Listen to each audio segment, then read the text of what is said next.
We don't live there, damn it! Is it Chichester? Is it Chichester or Chichester? Chichester. Well, are you talking about Chichester or Cissister? That's true. There's two of them. There are two of them. One has an H and the other one doesn't. Wow.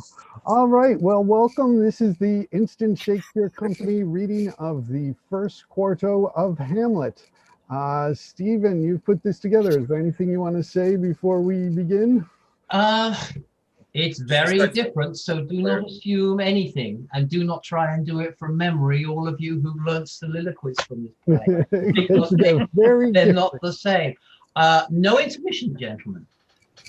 No intermission. And we should, if we do it, and one of the things I said about it in my email, and I just want to repeat now, is the fact that it is a Jacobean revenge play. It's a very different play from the first folio or the second quarter, and it's about blood, and so it would be really good if we actually played as if it were that way and literally just barrel through it and overact it. As I said to the Taming of the Shrewcraft cast weekend, overacting is allowed as long as you are honest to the character that you are playing.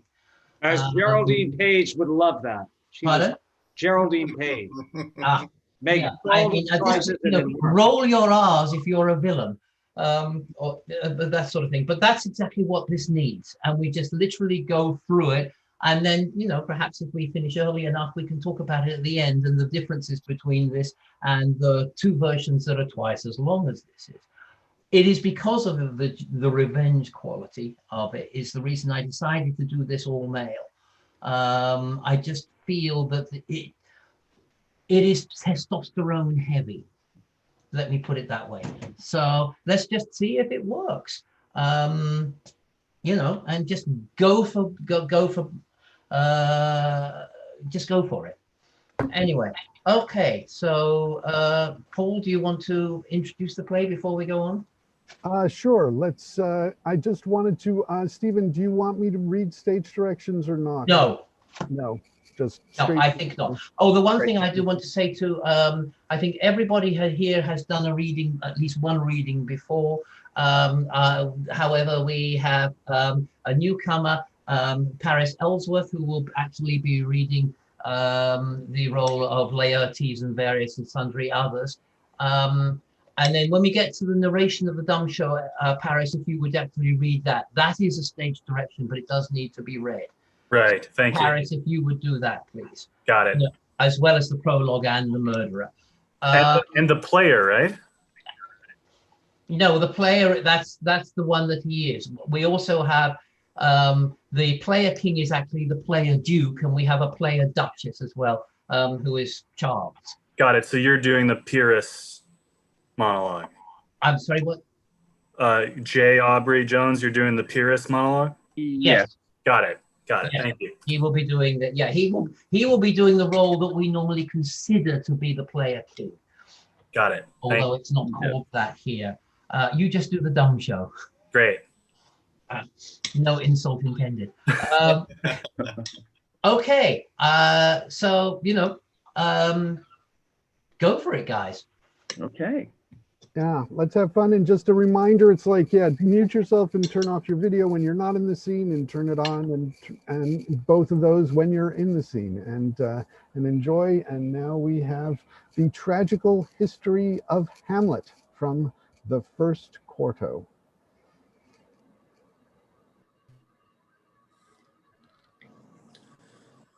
Stan, who is that? 'Tis I. Oh, you come most carefully upon your watch. And if you meet Marcellus and Horatio, the partners of my watch, bid them make haste. I will. See, who goes there? Friends to this ground. And liegemen to the Dane. Oh, farewell, honest soldier. Who hath relieved you? Bernardo has my place. Give you good night. Allah, Bernardo. Say, is Horatio there? A piece of him. Welcome, Horatio. Welcome, good Marcellus. What hath this thing appeared again tonight? I have seen nothing. Horatio says 'tis but for our fantasy, and will not let belief take hold of him. touching this dreaded sight twice seen by us. Therefore I have entreated him along with us to watch the minutes of this night, that if again this apparition come, he may approve our eyes and speak to it. That 'twill not appear. Sit down, I pray, and let us once again assail your ears that are so fortified. Would we have two nights seen? Well, sit we down and let us hear Bernardo speak of this. Last night of all, when yonder star that's westward from the pole had made his course to illumine that part of heaven where it now burns, the bell then tolling one, Break off your talk. See where it comes again. in the same figure like the king that's dead. Thou art a scholar. Speak to it, Horatio. Looks it not like the king? Most like. It horrors me with fear and wonder. It would be spoke to. Question it, Horatio. What art thou that thus usurps the state in which the majesty of buried Denmark did sometimes walk? By heaven, I charge thee, speak. It is offended. See, it stalks away. Stay, speak. By heaven, I charge thee, speak. 'Tis gone and makes no answer. How now, Horatio, you tremble and look pale. Is it not something more than fantasy? What think you on it? Afore my God, I might not this believe without the sensible and true avouch of mine own eyes. Is it not like the king? As thou art to thyself, such was the very armor he had on when he the ambitious Norway combated. So frowned he once when in an angry parley he smote the sledded Pollux on the ice. 'Tis strange. Thus twice before, and jump at this dead hour, with martial stalk he passed through our watch. In what particular to work I know not, but in the thought and scope of my opinion, this bodes some strange eruption to the state. Good.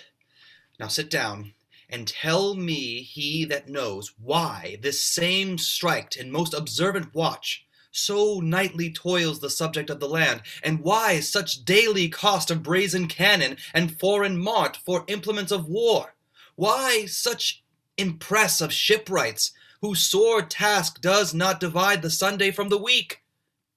What might be toward that this sweaty march doth make the night joint laborer with the day? Who is that can inform me? Marry, that can I, at least the whisper goes so. Our late king, who as you know was by Fortinbras of Norway, thereto pricked on by a most emulous cause, dared to the combat in which our valiant Hamlet, for so this side of our known world esteemed him, did slay this Fortinbras, who by a sealed compact well ratified by law and heraldry did forfeit with his life all those his lands which he stood seized of by the conqueror, against the which a moiety competent was gauged by our king. Now, sir, young Fortinbras, of inapproved metal, hot and full, hath in the skirts of Norway here and there sharked up a fight of lawless resolutes, for food and diet to some enterprise that hath a stomach in it. And this, I take it, is the chief head and ground of this our watch. But lo, behold, see where it comes again. I'll cross it, and though it may blast me, stay, illusion, if there be any good thing to be done, that may do ease to thee, and grace to me, speak to me. If thou are privy to thy country's fate, which haply for knowing may prevent, oh, speak to me, or if thou hast extorted in thy life, or a hoarded treasure in the womb of earth, for which they say you spirits oft walk in death, speak to me. Stay and speak. Speak! Stop it, Marcellus! 'Tis here. 'Tis here! 'Tis gone. Oh, we do it wrong, being so majestical, to offer it the show of violence, for it is as the air invulnerable, and our vain blows malicious mockery. It was about to speak when the cock crew. And then it faded like a guilty thing upon a fearful summons. I have heard the cock, that is the trumpet of the morning, doth with his early and shrill crowing throat awake the god of day, and at his sound, whether in earth or air, in sea or fire, the extravagant and erring spirit hies to his confines, and of the truth hereof this present object made probation. It faded on the crowing of the cock. Some say that ever against that season comes, wherein our Saviour's birth is celebrated, the birth of dawning singeth all night long, and then they say, no sprite dare walk abroad. The nights are wholesome, then no planet strikes, no fairy takes, nor witch hath power to charm. So gracious and so hallowed is that time. So have I heard, and do in part believe it. But see the sun in russet mantle clad, walks o'er the dew of yon high mountain top. Break we our watch up, and by my advice let us impart what we have seen tonight unto young Hamlet. For upon my life, this spirit dumb to us will speak to him. Do you consent we shall acquaint him with it, as needful in our love, fitting our duty? Let's do it, I pray. And I this morning know where we shall find him most conveniently. Lordus, we here have writ to Fortinbras, nephew to old Norway, who, impudent and bedrid, scarcely hears of this his nephew's purpose. And we here dispatch young good Cornelia and you, Voltimar, for bearers of these greetings to old Norway, giving to you no further personal power to business with the king than those related articles do show. Farewell, and let your haste commend your duty. In this and all things will we show our duty. We doubt nothing. Heartily farewell. And now, Laertes, what's the news with you? You said you had a suit. What is Laertes? My gracious lord, your favorable license. Now that the funeral rites are all performed, I may have leave to go again to France. For though the favor of your grace might stay me, yet something is there, whispers in my heart, which makes my mind and spirits bend all for France. Have you your father's leave, Laertes? He hath, my lord, wrung from me a forced grant, and I beseech you grant your highness leave. With all our heart, Laertes, fare thee well. I in all love and duty take my leave. And now, princely son, Hamlet, put me in these sad and melancholy moods. For your intent going to Wittenberg, we hold it most unmeet and unconvenient, being the joy and half heart of your mother. Therefore, let me entreat you stay in court. All Denmark's hope our cousin and dearest son. My lord, 'tis not the sable suit I wear, no, nor the tears that still stand in my eyes, nor the distracted behavior in the visage, nor altogether mixed with outward semblance is equal to the sorrow of my heart.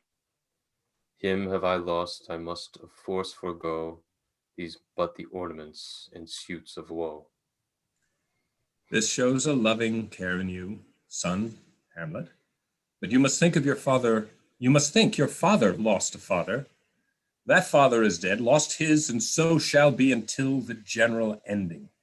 Therefore, cease laments. It is a fault against heaven, fault against the dead, a fault against nature. And in reason's common course, most certain, none lives on earth but he is born to die. Let not thy mother lose her prayers, Hamlet. Stay here with us. Go not to Wittenberg. Shall in all my best obey you, madam. Spoke like a kind and most loving son. And there's no health the king shall drink today, but the great cannon to the cloud shall tell the rouse the king shall drink unto Prince Hamlet. Oh, that this too much grieved and sullied flesh would melt in nothing, or that the universal globe of heaven would turn now to a chaos. Oh God, within 2 months, no, not 2, married mine uncle. But let me not think of it, my father's brother, but no more like my father than I to Hercules. Within 2 months!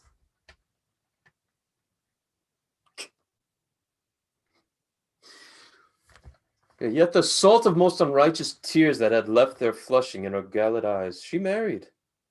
Oh God, a beast devoid of reason would not have made such speed. Frailty, thy name is woman. Why, she would hang on him as if increase of appetite and grown by what it looked on. Oh, wicked, wicked speed to make such dexterity to insensuous sheets. Yet the shoes were old, the which she followed my dead father's course, like Niobe, all tears, married, well it is not, nor it cannot come to good. But break my heart, for I must hold my tongue. Health to your lordship. I am very glad to see you, Horatio, or I much forget myself. The same, my lord, and your poor servant ever. Oh, my good friend, I changed that name with you. What makes you from Wittenberg, Horatio? Marcellus? My good lord. I am very glad to see you. Good even, sirs. But what is your affair in Eleanor? We'll teach you to drink deep ere you depart. A truant disposition, my good lord. Nor shall you make me trust her of your own report against yourself. Sir, I know you are not truant, but what is your affair in Eleanor? My good lord, I came to see your father's funeral. Oh, I prithee, do not mock me, fellow student. I think it was to see my mother's wedding. Indeed, my lord, it followed hard upon. Thrift, Horatio. The funeral baked meats did coldly furnish forth the marriage tables. Would I had met my dearest foe in heaven ere ever I had seen that day, Horatio. Oh, my father, my father. Methinks I see my father. Where, my lord? Why, in my mind's eye, Horatio. I saw him once. He was a gallant king. He was a man taken for all in all. I shall not look upon his like again. My lord, I think I saw him yesternight. So who? My lord, the king, your father. The king, my father, KU. Season your admiration for a while with an attentive ear, till I may deliver upon the witness of these gentlemen this wonder to you. For God's love, let me hear it. 2 nights together had these gentlemen, Marcellus and Bernardo, on their watch in the dead vast in the middle of the night, being thus encountered by a figure like your father, armed to point, exactly cap a pay, appears before them thrice. He walks before their weak and fear-oppressed eyes, with his truncheon's length, while they distilled almost to jelly. With the act of fear stands dumb, and speak not to him. This to me in dreadful secrecy impart they did. And I with them the 3rd night kept the watch, whereas they had delivered form of the thing, each part made true and good. The apparition comes. I knew your father. These hands are not more like. 'Tis very strange. As I do live, my honored lord, 'tis true. And we did think it right done in our duty to let you know it. Where was this? My lord, upon the platform where we watched. Did you not speak to it? My lord, we did. But answer made it none. Yet once methought it was about to speak, and lifted up his head to motion, like as he would speak. But even then the morning cock crew loud, and in all haste it shrunk in haste away, and vanished our sight. Indeed, sirs, but this troubles me. Hold you the watch tonight? We do, my lord. Armed say yea. Armed, my good lord. From top to toe? My good lord, from head to foot. When then saw you not his face? Oh yes, my lord, he wore his beaver up. How looked he, frowningly? A countenance more in sorrow than in anger. Pale or red? Nay, very pale. And fixed his eyes upon you? Most constantly. I would had been there. It would have much amazed you. Yea, very like, very like. Stayed it long? While one with moderate pace might tell 100. Oh, longer. Beard was grizzled, no? It was as I have seen in his life, a sable silver. I will watch tonight. Perchance 'twill walk again. I warrant it will. If it assume my noble father's person, I'll speak to it. If hell itself should gape, and bid me hold my peace, gentlemen, if you have hither concealed this sight, let it be tenable in your silence still. And whatsoever hell shall chance tonight, give it an understanding, but no tongue. I will requite your loves. So fare you well. Upon the platform, twixt 11 and 12, I'll visit you. Our duties to your honor.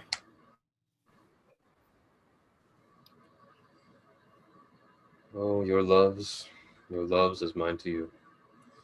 Farewell, my father's spirit in arms. While all's not well, I doubt some foul play. But the night will come, till then still my soul full deeds will rise, though all the weird overwhelm them to men's eyes. My necessaries are embarked. I must aboard. But ere I part, mark what I say to thee. I see Prince Hamlet makes a show of love. Beware, Ophelia. Do not trust his vows. Perhaps he loves you now, and now his tongue speaks from his heart, but yet take heed, my sister. The chariest maid is prodigal enough if she unmask her beauty to the moon. Virtue itself escapes not calumnious thoughts. Believe it, Ophelia. Therefore keep aloof, lest that he trip thy honor and thy fame. Brother, to this I have lent attentive ear, and doubt not but to keep my honor firm. But my dear brother, do not you, like to a cunning sophister, teach me the path and ready way to heaven, while you, forgetting what is said to me yourself, like to a careless libertine, doth give his heart, his appetite at full, and little recks how that his honor dies. No, fear it not, my dear Ophelia. Here comes my father. Occasion smiles upon a second leave. Yet, dear Laertes, aboard for shame. The wind sits in the shoulder of your sail, and you are stayed for. There, my blessing with thee, and these few precepts in thy memory. Be thou familiar, but by no means vulgar. Those friends thou hast and their adoptions tried, grapple them to thee with a hoop of steel, but do not dull the palm with entertain of every new unfledged courage. Beware of entrance into a quarrel, but being in, bear it that the opposed may beware of thee. Costly thy apparel as thy purse can buy, but not expressed in fashion, for the apparel oft proclaims the man. And they of France of the chief rank and station are of a most select and general chief in that. This above all, to thine own self be true, and it must follow as the night the day, thou canst not then be false to any one. Farewell, my blessing with thee. I humbly take my leave. Farewell, Ophelia, and remember well what I have said to you. It is already locked within my heart, and you yourself shall keep the key of it. What is't, Ophelia, he hath said to you? Something touching the prince Hamlet. Marry, well thought on. 'Tis given me to understand that you have been too prodigal of your maiden presence unto Prince Hamlet. If it be so, as so 'tis given to me, and that in way of caution, I must tell you, you do not understand yourself so well as befits my honor and your credit. My lord, he hath made many tenders of his love to me. Tenders, aye, tenders you may call them. And withal such earnest vows. Fringes to catch woodcocks. What do not I know when the blood doth burn, how prodigal the tongue lends the heart vows? In brief, be more scanter of your maiden presence, or tendering thus, you'll tender me a fool. I shall obey my lord in all I may. Ophelia, receive none of his letters, for lovers' lines are snares to entrap the heart. Refuse his tokens, both of them are keys to unlock chastity unto desire. Come in, Ophelia, such men often prove great in their words, but little in their love. I will, my lord. Oh, the air bites shrewd as an eager and nipping wind. What hour is it? I think it lacks of 12. Oh. No, 'tis struck. No. What does this mean, my lord? The king doth wake tonight and takes the rouse, keeps vassal and the swaggering up spring reels, and he dreams he draughts of Rhenish drown, the kettle, drum, and trumpets thus bray out the triumphs of his pledge. Is it a custom here? Aye, marry is it, and though I am native here, and to be the manor born, it is a custom more honored in the breach than in the observance. Look, my lord, it comes. Angels and ministers of grace defend us. Be thou a spirit of health, or goblin damned? Bring with thee airs from heaven, or blasts from hell? Be thy intents wicked or charitable? Thou comest in such questionable shade that I will speak to thee. I call thee Hamlet, king, father, royal Dane.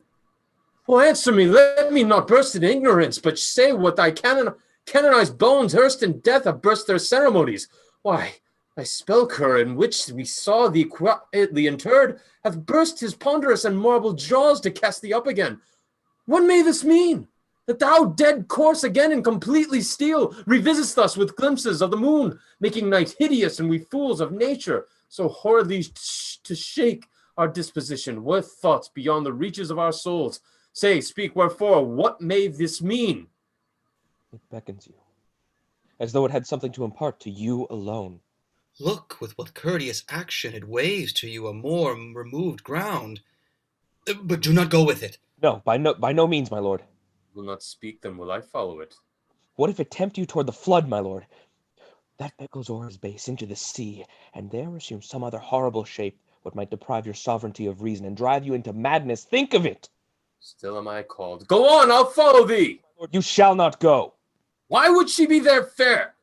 Why would she be the fear? I do not set my life at a pine's fee, and for my soul, what can it do that? Being a thing immortal like itself. Go on, I'll follow thee. My lord be ruled, you shall not go. My fate cries out and makes each petty artive as hardy as the Nemean lion's nerve. Still am I clad, unhand me, gentlemen. By heaven, I'll make a ghost of him that lets me. Away, I say. Go on, I'll follow thee.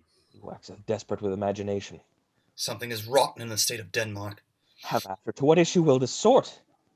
Let's follow. 'Tis not fit thus to obey him. I'll go no further. Whither wilt thou lead me? Mark me. I will. I am thy father's spirit, doomed for a time to walk the night and all the day confined in flaming fire, till the foul crimes done in my days of nature are purged and burnt away. Alas, poor ghost. Nay, pity me not, but to my unfolding lend thy listening ear. But that I am forbid to tell the secrets of my prison house, I would a tale unfold, whose lightest words would harrow up thy soul, freeze thy young blood, make thy two eyes like stars start from their spheres, thy knotted and combined locks to part, and each particular hair to stand on end like quills upon the fretful porpentine. But this same blazon must not be to ears of flesh and blood, Hamlet. If thou ever didst thy dear father love, Oh, God. revenge his foul and most unnatural murder. Murder? Yea, murder in the highest degree, as in the least 'tis bad, but mine most foul, beastly, and unnatural. Haste me to know it, that with wings as swift as meditation, or the thought of it may sweep to my revenge. Oh, I find thee apt, and duller shouldst thou be than the fat weed which roots itself in ease on Lethe wharf. Brief let me be. 'Tis given out that sleeping in my orchard a serpent stung me. So the whole ear of Denmark is forged pross of my death, rankly abused. But know thou, noble youth, he that did sting thy father's heart now wears his crown. Oh, my prophet-like soul. My uncle? My uncle? Yea, he, that incestuous wretch, won to his will a wicked will and gifts that have the power so to seduce my most seeming virtuous queen with gifts. But virtue, as it never will be moved, though lewdness courted in a shape of heaven, so lust, thought to a radiant angle linked, would fate itself from a celestial bed and prey on garbage. But soft methinks I scent the morning's air. Brief let me be. Sleeping within my orchard, my custom always in the afternoon, upon my secure hour thy uncle came, with juice of Hebona in a vial, and through the porches of my ears did pour the leprous distilment, whose effect holds such enmity with blood of man, that swift as quicksilver it pulseth through the natural gates and allies of the body, and turns the thin and wholesome blood, like eager droppings into milk, and all my smooth body barked and tittered over. Thus was I sleeping by a brother's hand, of crown, of queen, of life, of dignity at once deprived, no reckoning made of, but sent unto my grave with all my accompts and sins upon my head. Oh, horrible, most horrible! Oh, God. If thou hast nature in thee, bear it not. But howsoever, let not thy heart conspire against thy mother aught. Leave her to heaven, and to the burden that her conscience bears I must be gone. The glowworm shows the martin to be near, and gins to pale his uneffectual fire. Hamlet, adieu, adieu, adieu. remember me.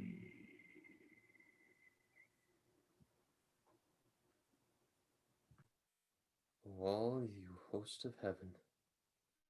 O earth, what else? And shall I couple hell, remember thee? Yes, thou poor ghost. From the tables of my memory I'll wipe away all saws of books, all trivial fond conceits that ever youth or else observance noted, and thy remembrance all alone shall sit.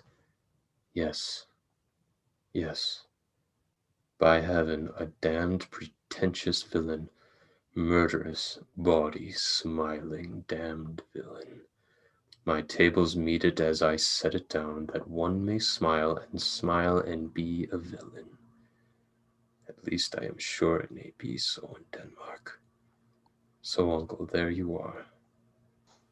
There you are. Now to the words, it is adieu, adieu. Remember me. So 'tis enough. I have sworn. My lord! My lord! Lord Hamlet! Ill, lo, lo, ho, ho. Illo, lo, so, ho, so. Come, boy, come. Heaven secure him. How is't, my noble lord? News, my lord. Oh, wonderful. Wonderful. Good my lord, tell it. No, not I. You'll reveal it. Not I, my lord, by heaven. Nor I, my lord. How say you then? What heart of man once think it? But you'll be secret. Heaven, my lord. Heaven, my lord. There's never a villain dwelling in all of Denmark, but he's an errant knave. There need no ghost come from the grave to tell you this. Right you are in the right, and therefore I hold it meet without more circumstance at all. We shake hands and part. You as your business and desire shall lead you, for look you, every man hath business and desires such as it is, and for my own poor part, I'll go pray. These are but wild and whirling words, my lord. I am so sorry they offend you. Hardly, yes, faith heartily. There's no offense, my lord. Yes, by St. Patrick, but there is, Horatio, and much offense too touching this vision. It is an honest ghost that let me tell you, for your desires to know what is between us. Or, meisters, it is as you may, and now, kind friends, as none your friends, scholars and gentlemen, grant me one poor request. What is, my lord? Lord. Never make known what you have seen tonight. My lord, we will not. Will not. Nay, but swear. In faith, my lord, not I. Nor I, my lord, in faith. Nay, upon my sword, indeed, upon my sword. Swear!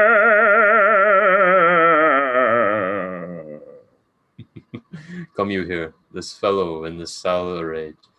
Come consent to swear. Propose the oath, my lord. Never to speak what you have seen tonight. Swear by my sword.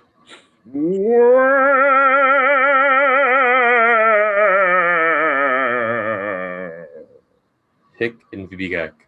Nay, then we'll shift our ground. Come hither, gentlemen, and lay your hands again upon this sword. Never to speak of that which you have seen. Swear by my sword. Swear! Well said, old mole. Canst work in the heaven, in the earth? So fast a worthy pioneer once more remove. Day and night, but this is wondrous strange. And therefore, as a stranger, give it welcome. There are more things in the heaven and earth, Horatio, that are dreamt of in your philosophy. But come here as before never shall. Oh, how strange or odd, sore I bear myself, as I perchance hereafter shall think meet to put on antique disposition on, that you at such time seeing me never shall with arms encumbered thus or this head shake, or by pronouncing some undoubtful phrase as well we know, or we could and if we would, or there be and if they might, or such ambiguous, giving out to note that you know aught of me, this not to do, so grace and mercy, at your most need help, you swear. Swear! Rest, perturbed spirit. So, gentlemen, in all my love I do commend me to you, and what so poor a man as Hamlet may, to pleasure you, God willing, shall not want. Nay, come, let's go together, but still your fingers on your lips, I pray. This time is out of joint, O cursed spirit, that ever I was born to set it right. Nay, let's come, go together. Montano, here, these letters to my son, and this same money, with my blessing to him, and bid him ply his learning, good Montano. I will, my lord. You shall do very well, Montano, to say thus, I knew the gentleman, or know his father, to inquire the manner of his life, as thus. Being amongst his acquaintance, you may say you saw him at such a time, mark you me, at game, or drinking, swearing, or drabbing, you may go so far. My lord, that will impeach his reputation. I' faith, not a whit, no, not a whit. Now, happily he closeth with you in the consequence, as you may bridle it, not disparage him a jot. What was I about to say? He closeth with him in the consequence? Aye, you say right. He closeth with him thus. This will he say, let me see what he will say. Marry this. I saw him yesterday, or t'other day, or then, or at such time a dicing, or a tennis, I or drinking drunk, or entering of a house of lightness, viz. Brothel. Thus, sir, do we that know the world, being men of reach, by indirections, find directions out. And so shall you, my son. You have me, have you not? I have you, my lord. Well, fare you well. Commend me to him. I will, my lord. And bid him ply his music. My lord, I will. Farewell. How now, Ophelia, what's the news with you? Oh, my dear father, such a change in nature, so great an alteration in a prince, so pitiful to him, fearful to me, a maiden's eyes ne'er looked on. Why, what's the matter, my Ophelia? Oh, young Prince Hamlet, the only flower of Denmark. He is bereft of all the wealth he had. The jewel that adorned his feature most is filched and stolen away. His wits bereft him. He found me walking in the gallery all alone. There comes he to me with a distracted look, his garters lagging down, his shoes untied, and fixed his eyes so steadfast on my face, as if they had vowed, this is their latest object. Small while he stood, but grips me by the wrist, and there he holds my pulse, till with a sigh he doth unclasp his hold, and parts away, silent, as is the mid-time of the night.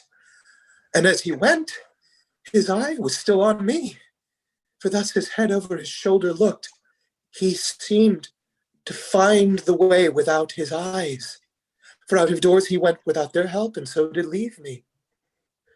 Mad for thy love. What, have you given him any cross words of late? I did repel his letters, deny his gifts, as you did charge me. Why, that hath made him mad. By heaven, 'tis as proper for our age to cast beyond ourselves as 'tis for the younger sort to leave their wantonness. Well, I am sorry that I was so rash, but what remedy? Let's to the king. This madness may prove the wilder while, yet more true to thy love.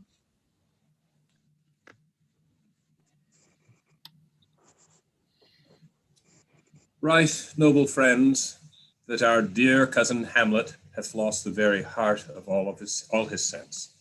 It is most right, and we most sorry for him. Therefore we do desire, even as you tender our care to him and our great love to you, that you will labor but to wring from him the cause and ground of his distemperancy. Do this, the King of Denmark shall be thankful. My lord, whatsoever lies within our power, your majesty may more command in words than use persuasions to your liegemen, bound by love, by duty, and obedience.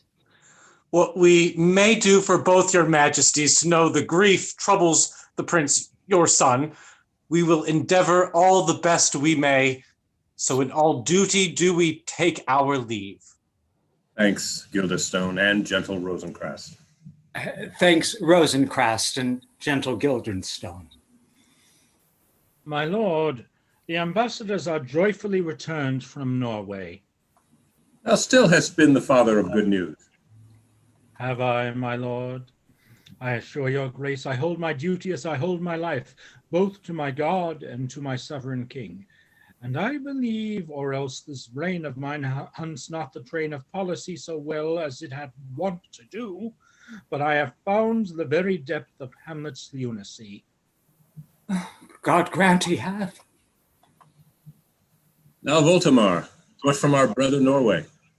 Most fair returns of greetings and desires. Upon our first, he sent forth to suppress his nephew's levies, which to him appeared to be a preparation against the Polack. But better looked into, he truly found it was against your highness.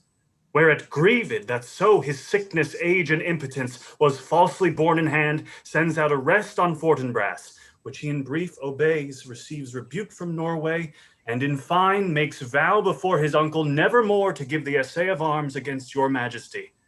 Whereon all Norway, overcome with joy, gives him 3,000 crowns in annual fee, and is commissioned to employ those soldiers so levied as before against the Polack. With an entreaty herein further shown, that it would please you to give quiet pass through your dominions, for that enterprise on such regards of safety and allowances as therein are set down. It likes us well, and at fit time and leisure, we'll read and answer these his articles. Meantime, we thank you for your well-took labor. Go to your rest. At night we'll feast together. Right welcome home. This business is very well dispatched. Now, my lord, touching the young Prince Hamlet, certain it is that he is mad. Mad, let us grant him then. Now to know the cause of this effect, or else to say the cause of this defect, for this effect defective comes by cause. Good, my lord, be brief. Madam, I will. My lord, I have a daughter, while she's mine, for that we think is surest we often lose, now to the prince. My lord, but note this letter, the which my daughter in obedience delivered to my hands. Read it, my lord. Mark, my lord. Doubt that an earth is fire, doubt that the stars do move, doubt truth to be a liar, but do not doubt I love. To the beautiful Ophelia, thy never the most unhappy prince, Hamlet. My lord, what do you think of me? Aye, or what might you think when I saw this? As of a true friend and a most loving subject. I would be glad to prove so. Now, when I saw this letter, thus I bespake my maiden. Lord Hamlet is a prince out of your star, and one that is unequal for your love. Therefore I did command her refuse his letters, deny his tokens, and to absent herself.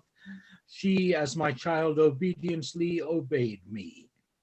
Now, since which time, seeing his love thus crossed, which I took to be idle and but sport, he straightway grew into a melancholy, from that unto a fast, then unto distraction, then into a sadness, from that unto a madness, and so by continuance and weakness of the brain into this frenzy which now possesseth him. And if this be not true, take this from this. Think you 'tis so? How so, my lord? I would very fain know that thing that I have said is so, positively, and it hath fallen out otherwise. Nay, if circumstances lead me on, I'll find it out, if it were hid as deep as the center of the earth. How should we try this same? Marry, my good lord, thus. The prince's walk is here in the gallery. There let Ophelia walk until he comes. Yourself and I will stand close in the study. There shall you hear the effect of all his heart.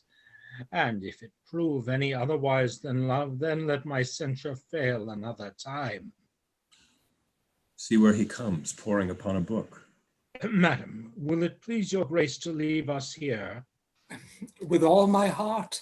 And here, Ophelia, read you on this book and walk aloof.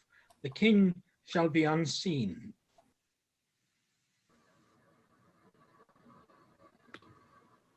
To be or not to be? Aye, there's the point. To die, to sleep. Is that all? Aye, all. No, to sleep, to dream.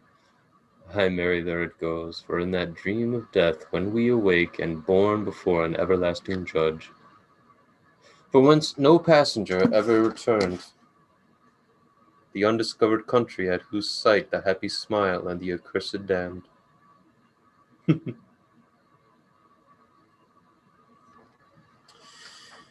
But for this, the joyful hope of this, hold bare the scorns and flattery of the world, scorned by the right rich, the rich cursed of the poor, the widow being oppressed, the orphan wronged, the taste of hunger, or a tyrant's reign, and thousands more calamity besides, to grunt and sweat under this weary life, when he may his full quietus make with a bare bodkin who would this endure, before a hope of something after death.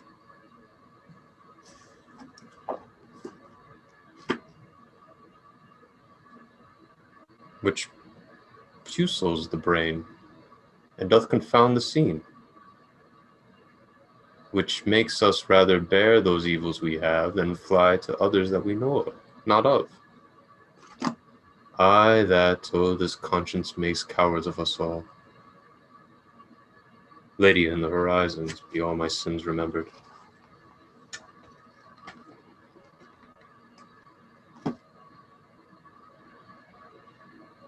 Ophelia, you're muted.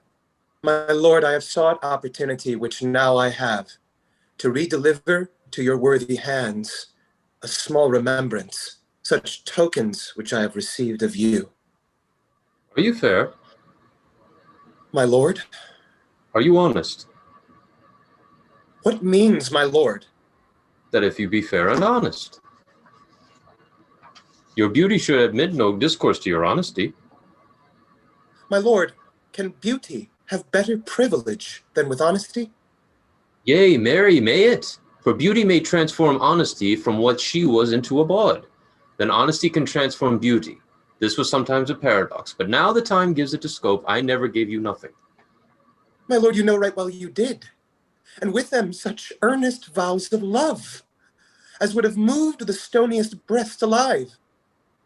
But now too true I find, rich gifts wax poor when givers prove unkind.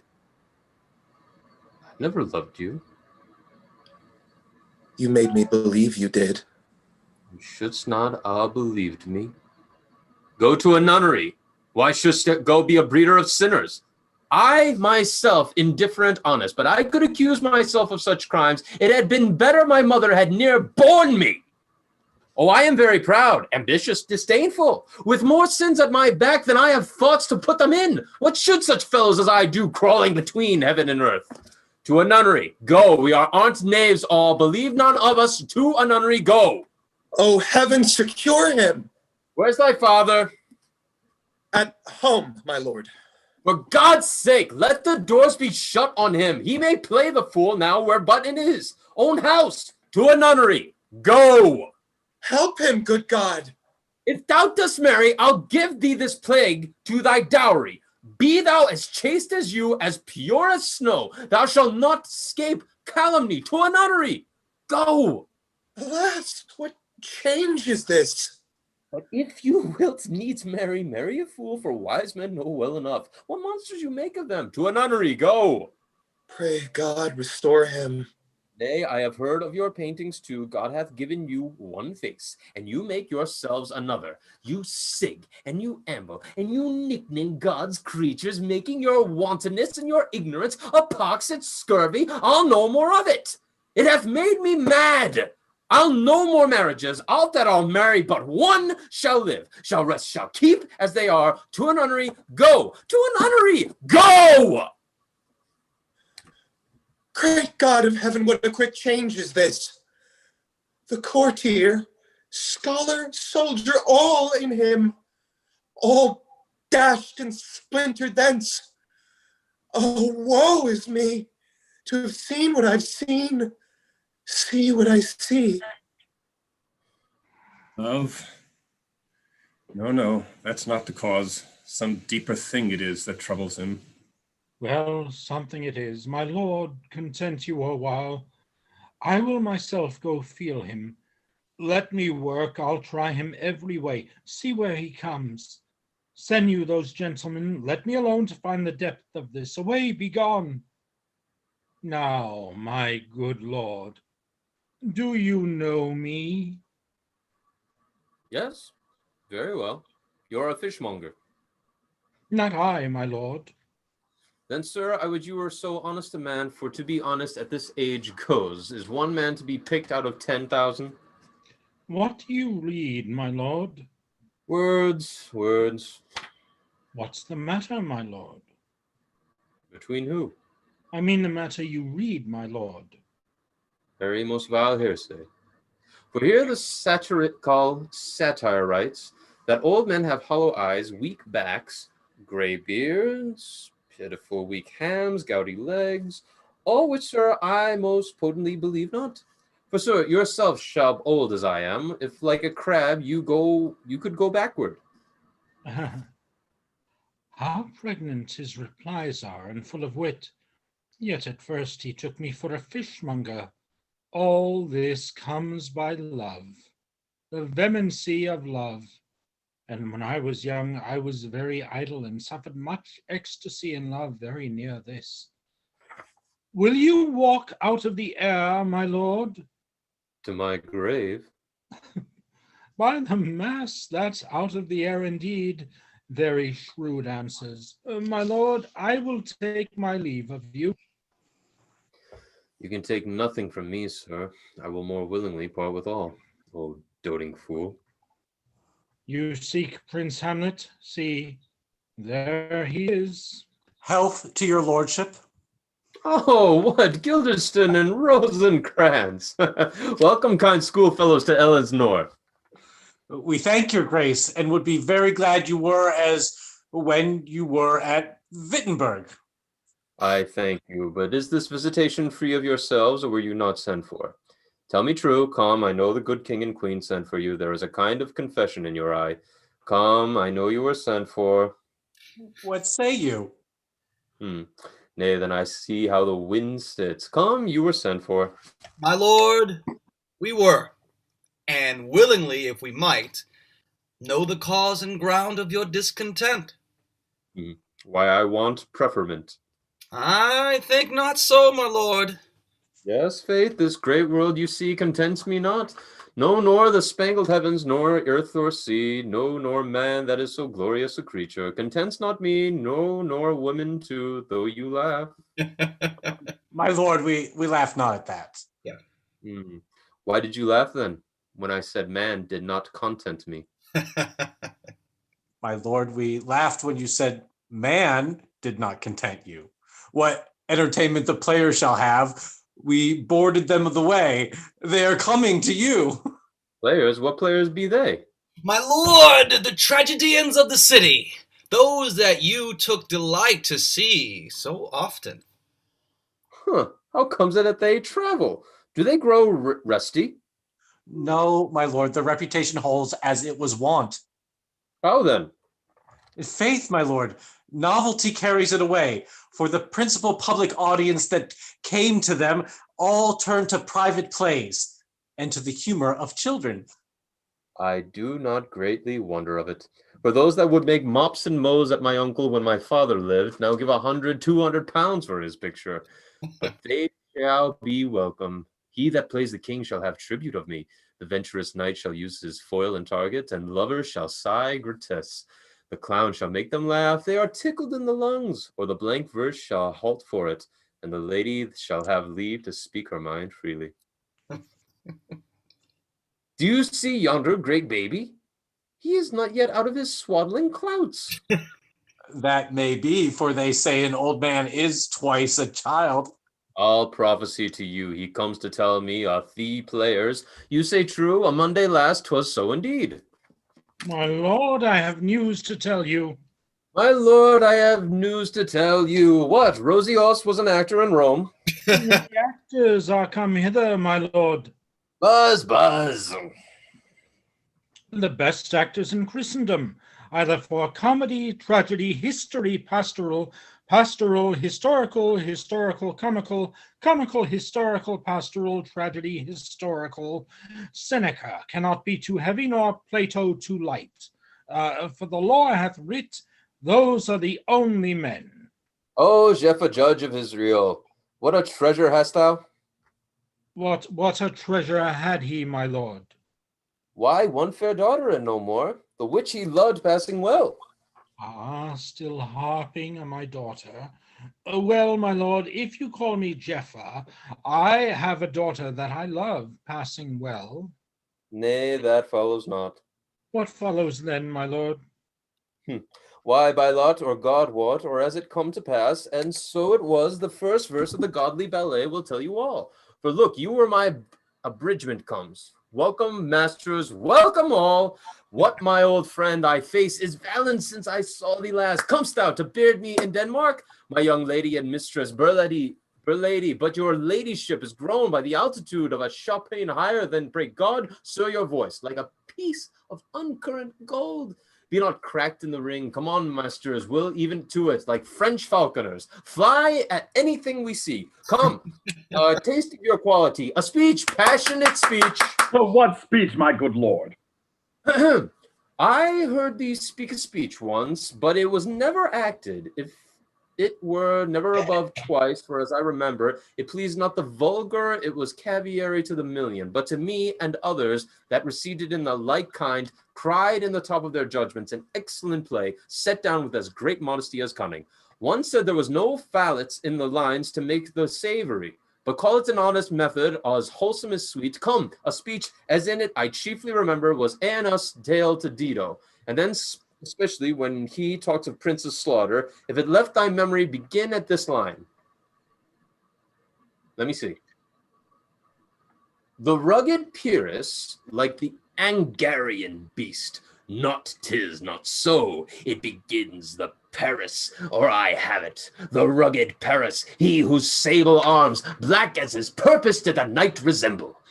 When he lay couched in the ominous horse, hath now his black grime complexion smeared with heraldine more dismal head to foot. Now is he total guise, horridly tricked with blood of feathers, mothers, daughters, sons, backed and parched in caligulate gore, rifted in earth and fire, old grandsire Priam's Sikh's accent. So go on. Oh, for God, my lord, well spoke and with good accent. And none he finds him striking too short as Greeks. His antique sword, rebellious to his arm, lies where it falls, unable to resist. Pyrrhus at Priam drives, but all in rage. Strikes wild, but with the whiff and wind of his fell sword, the unnerved father falls. Enough, my friend, 'tis too long. It shall to the barbers with your beard. A pox he's for a iage, or a tale of bawdry, or else he sleeps. Come on to Hecuba, come. But who had seen the mobile queen?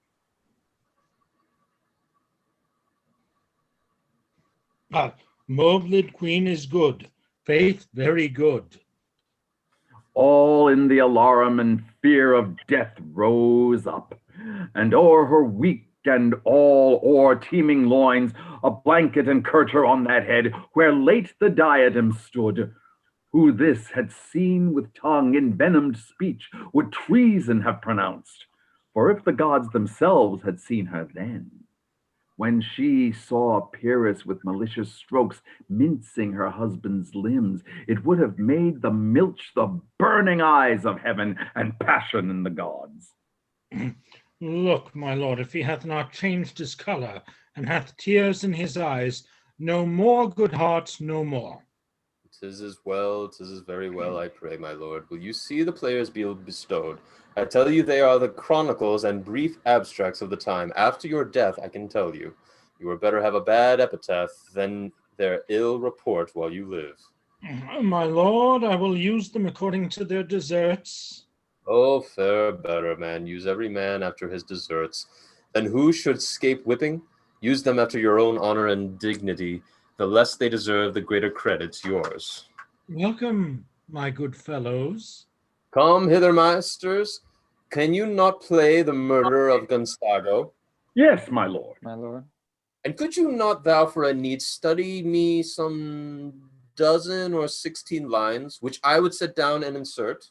Yes, very easily, my good lord. 'Tis well, I thank you. Follow that lord, and do you hear, sirs. Take heed, you mock him not. Gentlemen, for your kindness I thank you, and for a time I would desire you leave me. Our love and duty is at your command.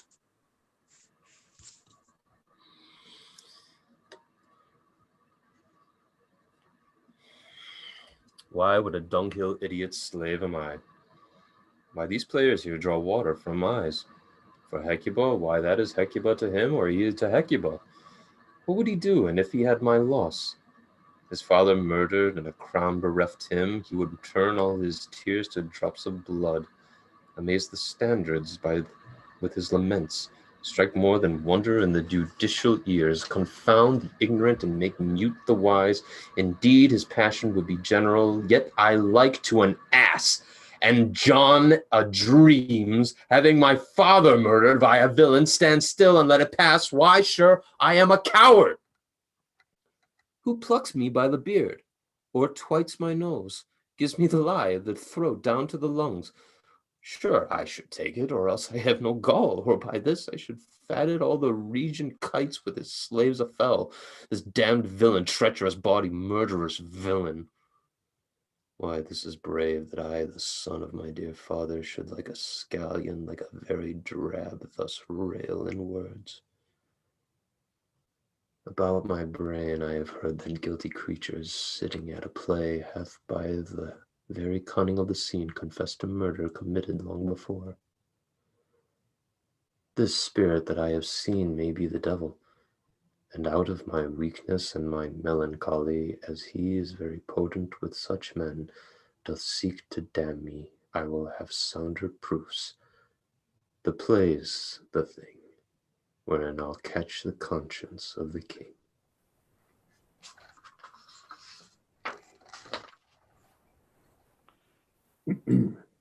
Lordus, can you by no means find the cause of our son Hamlet's lunacy? You being so near in love, even from his youth, methinks should gain more than a stranger should. My lord, we have done all the best we could to wring from him the cause of all his grief, but still he puts us off, and by no means would make an answer to that we exposed.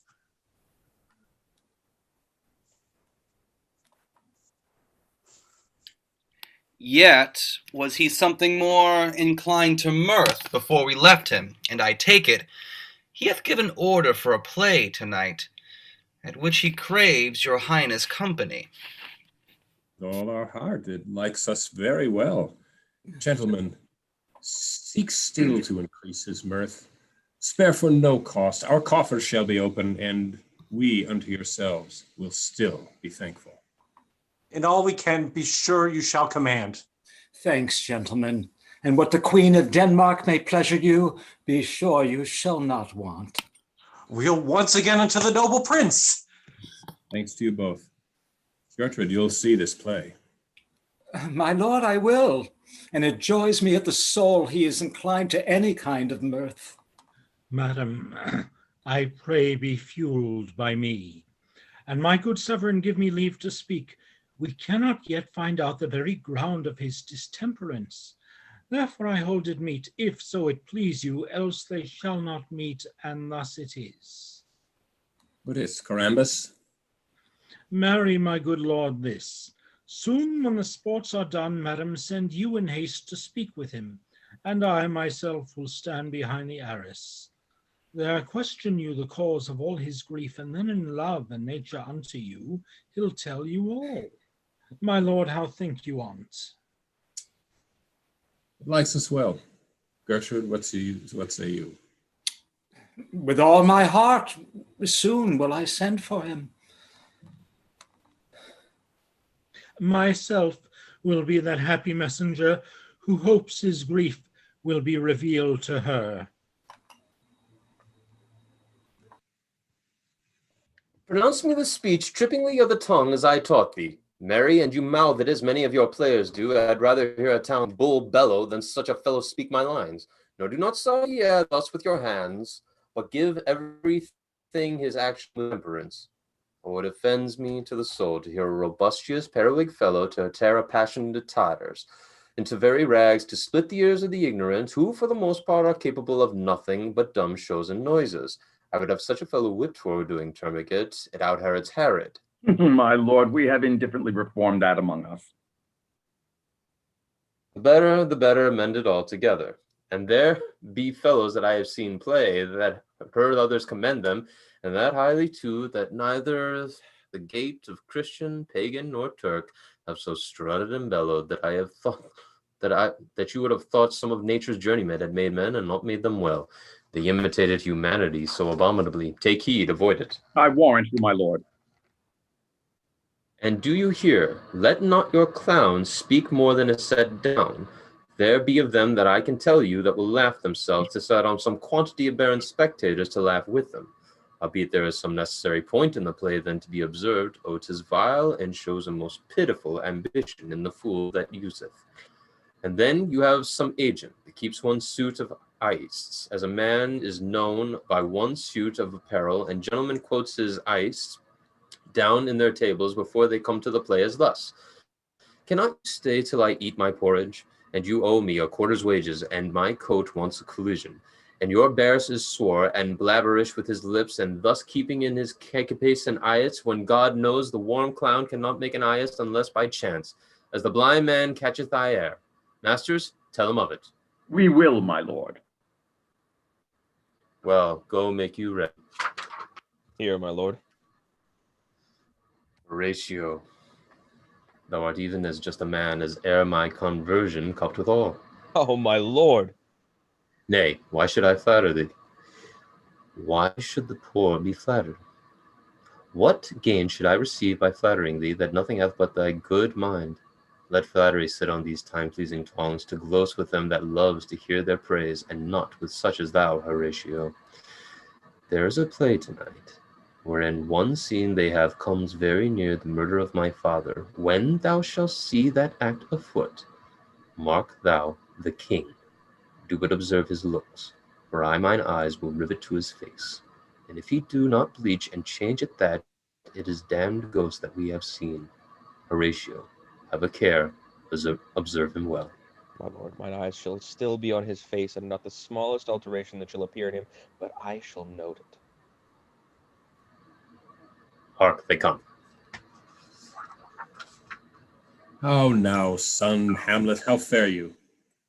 Shall we have... Faith, the chameleon's dish, not capon cramped, feed the air. Aye, father, my lord, you played in the university. And that I did, my lord, and I was counted a good actor. What did you enact there? My lord, I did act Julius Caesar. I was killed in the Capitol. Brutus killed me. It was a brute part of him to kill so capital a calf. Come, be these players ready? Come, Hamlet, sit down by me. No, by my faith, mother, here's a metal more attractive lady will give you me leave and so forth to lay my head in your lap. No, my lord. Upon your lap. What do you think I meant contrary matters? Enter in a dumb show. The king and the queen. He sits down in an arbor, she leaves him. Then enters Lucianus with poison in a vial, and pours it in his ears, and goes away. Then the queen cometh and finds him dead, and goes away with the other. What means this, my lord? This is Maiching Melico. That means my chief. What does this mean, my lord? You shall hear anon. This fellow will tell you all. Will he tell us what this show means? I, or any show you'll show him. Be not afeard to show, he'll not be afeard to tell. Well, these players cannot keep counsel, they'll tell all. For us, and for our tragedy, here stooping to your clemency, we beg your hearing patiently. Is it a prologue or a posy for a ring? 'Tis short, my lord. As woman's love. Full 40 years are past.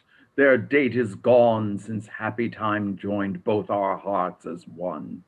And now the blood that filled my youthful veins runs weakly in their pipes, and all the strains of music, which, whilom pleased mine ears, is now a burden that age cannot bear. And therefore sweet nature must pay his due. To heaven must I, and leave the earth with you. Oh, say not so, lest that you kill my heart. When death takes you, let life from me depart. Content thyself. When ended is my date, thou mayst perchance have a more noble mate, more wise, more youthful, and one. Oh, speak no more, for then I am accursed.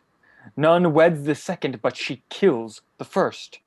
A second time I kill my lord that's dead, when second husband kisses me in bed.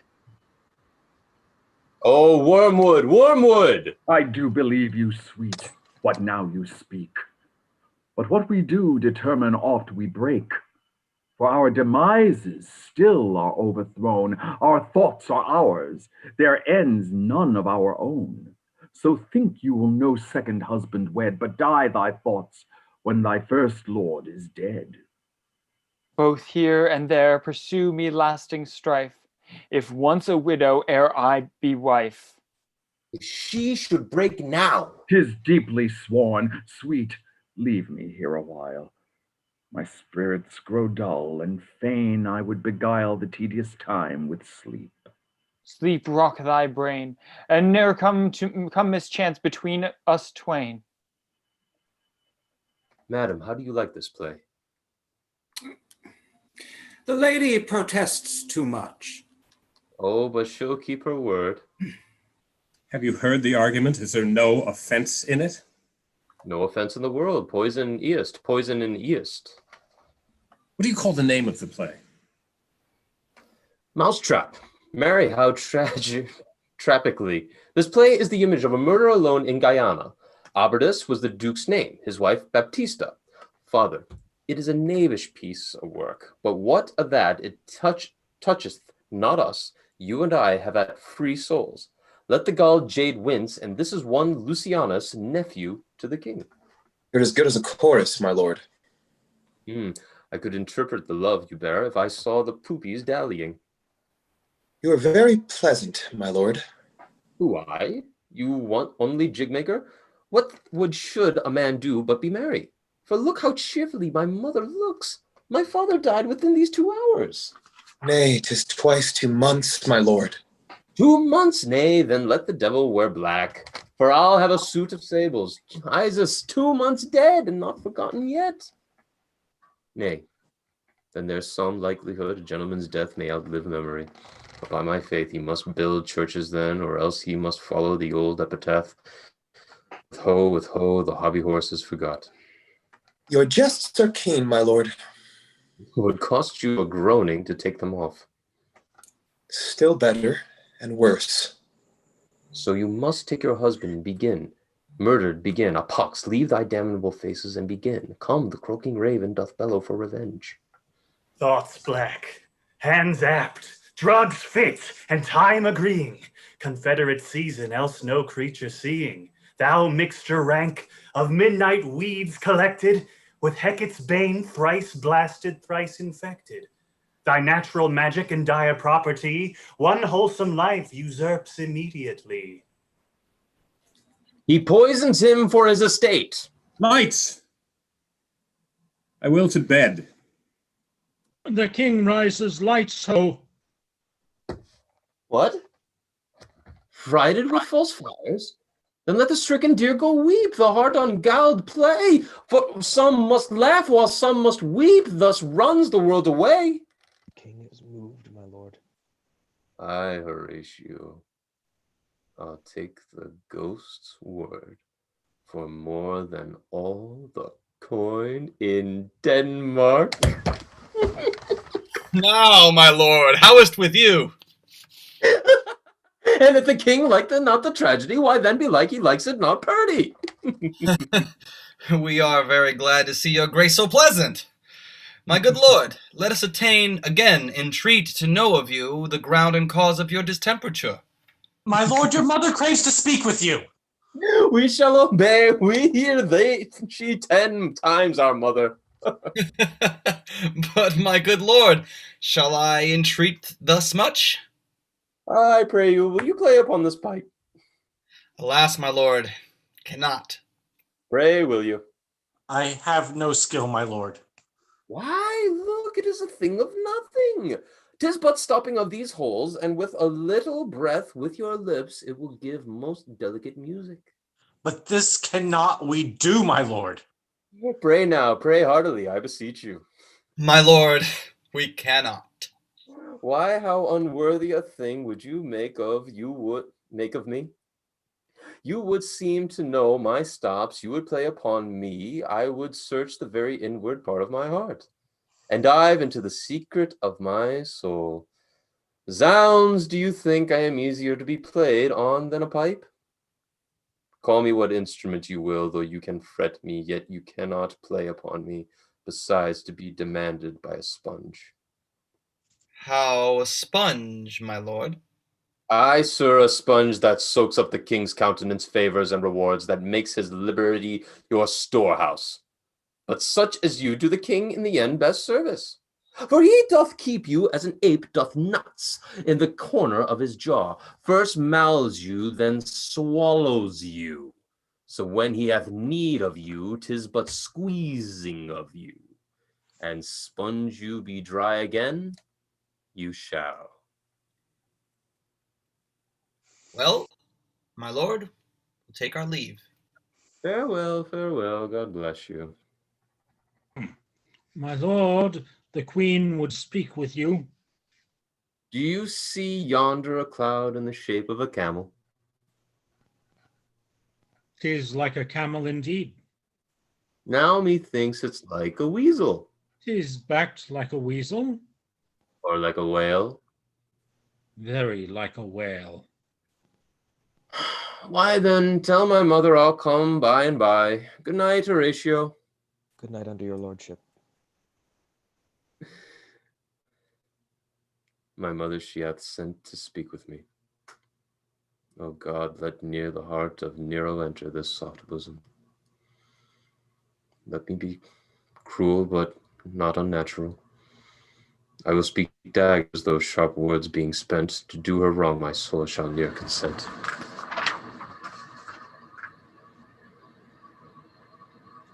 Oh, but this wet that falls upon my face would wash the crime clear from my conscience. When I look up to heaven, I see my trespass. The earth doth still cry out upon my fact. Pay me the murder of a brother and a king, and the adulterous fault I have committed. Oh, these are sins that are unpardonable. Why say thy sins were blacker than his cheat? It may contrition make them white as snow. Aye, but still, to persever in a sin, it is an act against the universal power. Most wretched man, stoop, bend thee to thy prayer. Ask grace of heaven to keep thee from despair. I so come forth and work thy last, and thus he dies. And so am I revenged. No, not so. He took my father sleeping, his sins brim full, and how his soul stood to the state of heaven, who knows save the immortal powers? And shall I kill him now, when he is purging of his soul, making his way for heaven? This is a benefit and not revenge. No. Get thee up again. And he's at games swearing, taking his carouse, drinking, drunk, or in the insensuous pleasure of his bed, or at some act that hath no relish of salvation in it, then trip him that his heels may kick at heaven, as fall as low as hell. My mother stays, this physic but prolongs thy weary days. My words fly up, my sins remain below. No king on earth is safe if God's his foe.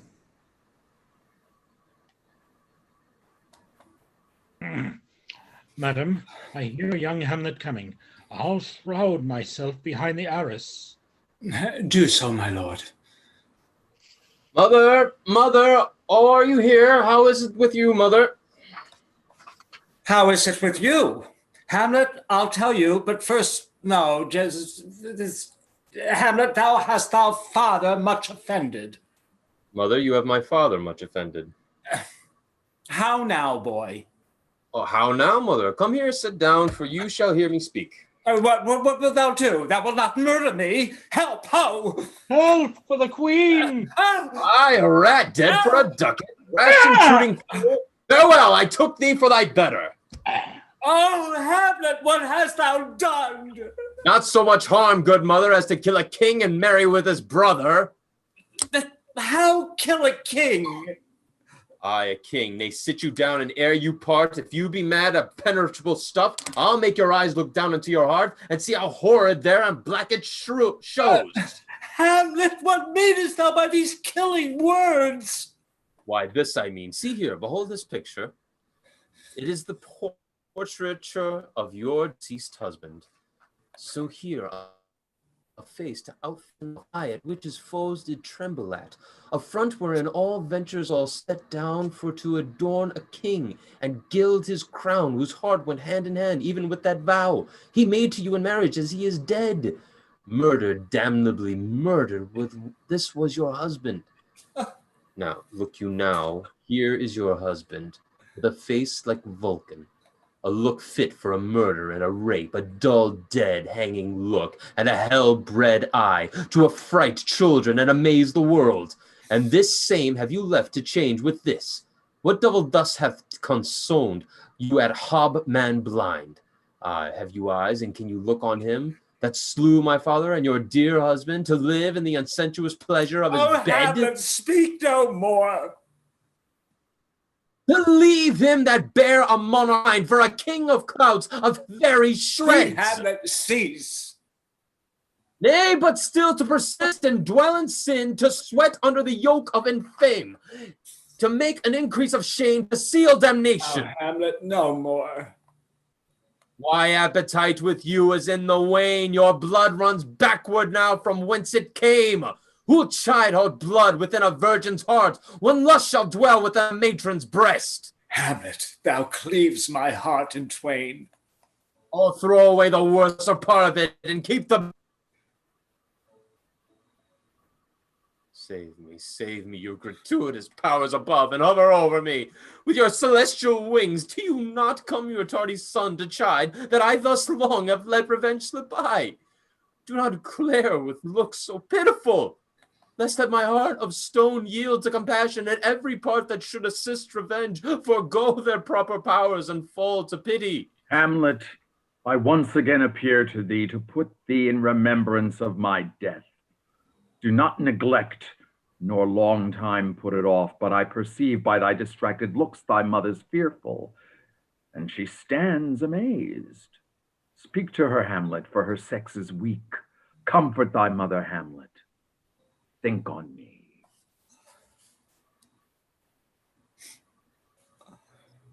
How is it with you, lady? Oh, nay, how is it with you, that thus you bend your eyes on vacancy and hold discourse with nothing but with air? Why, do you nothing hear? Not I. Nor do you nothing see? No, neither. Oh, I see the king my father in the habit as he lived. Look you how pale he looks.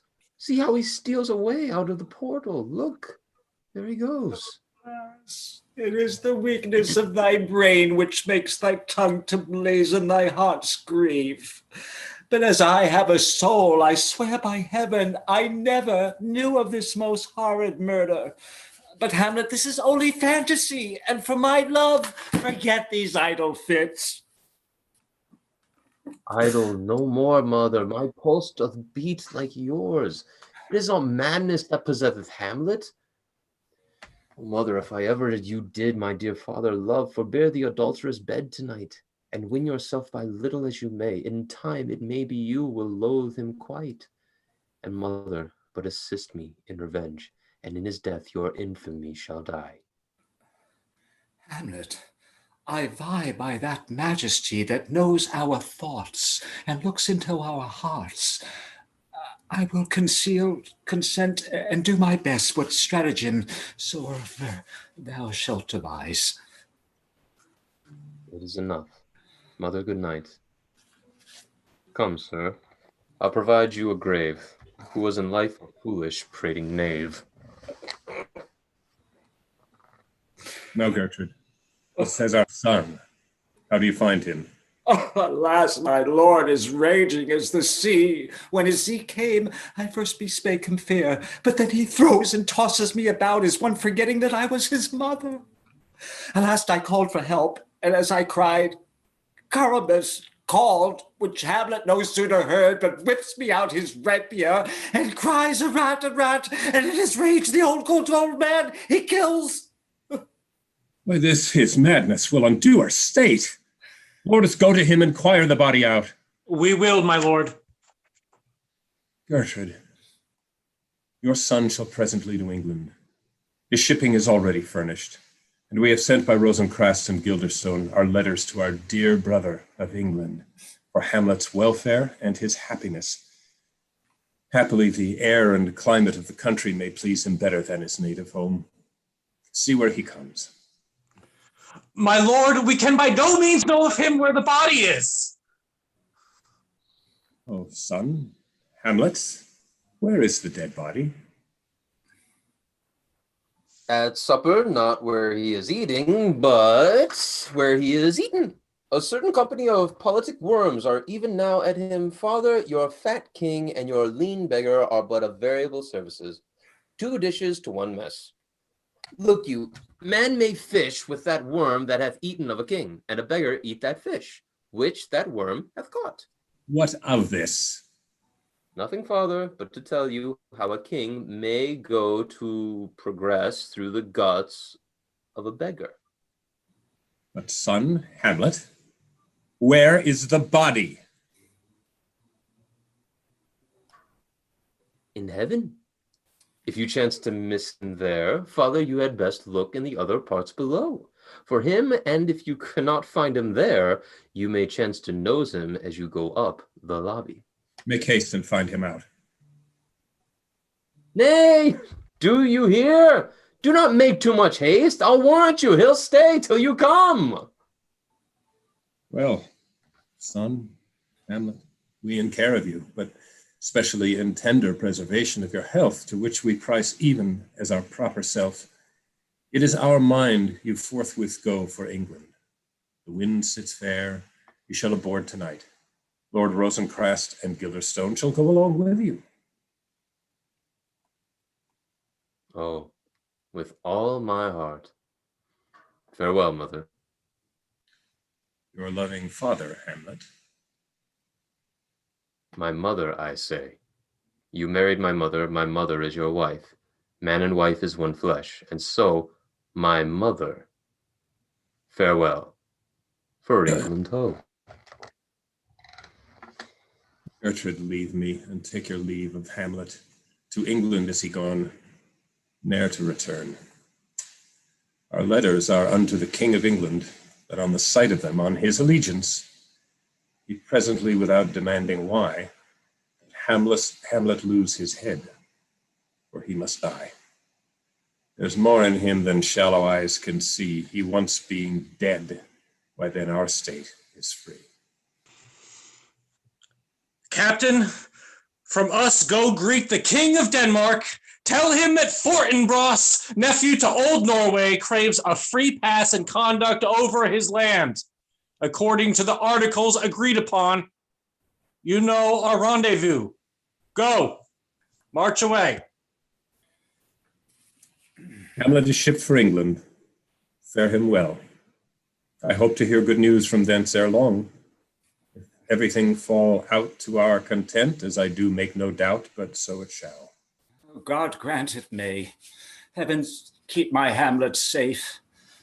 But this mischance of old Caramis' death has pierced so the young Ophelia's heart that she, poor maid, is quite bereft her wits.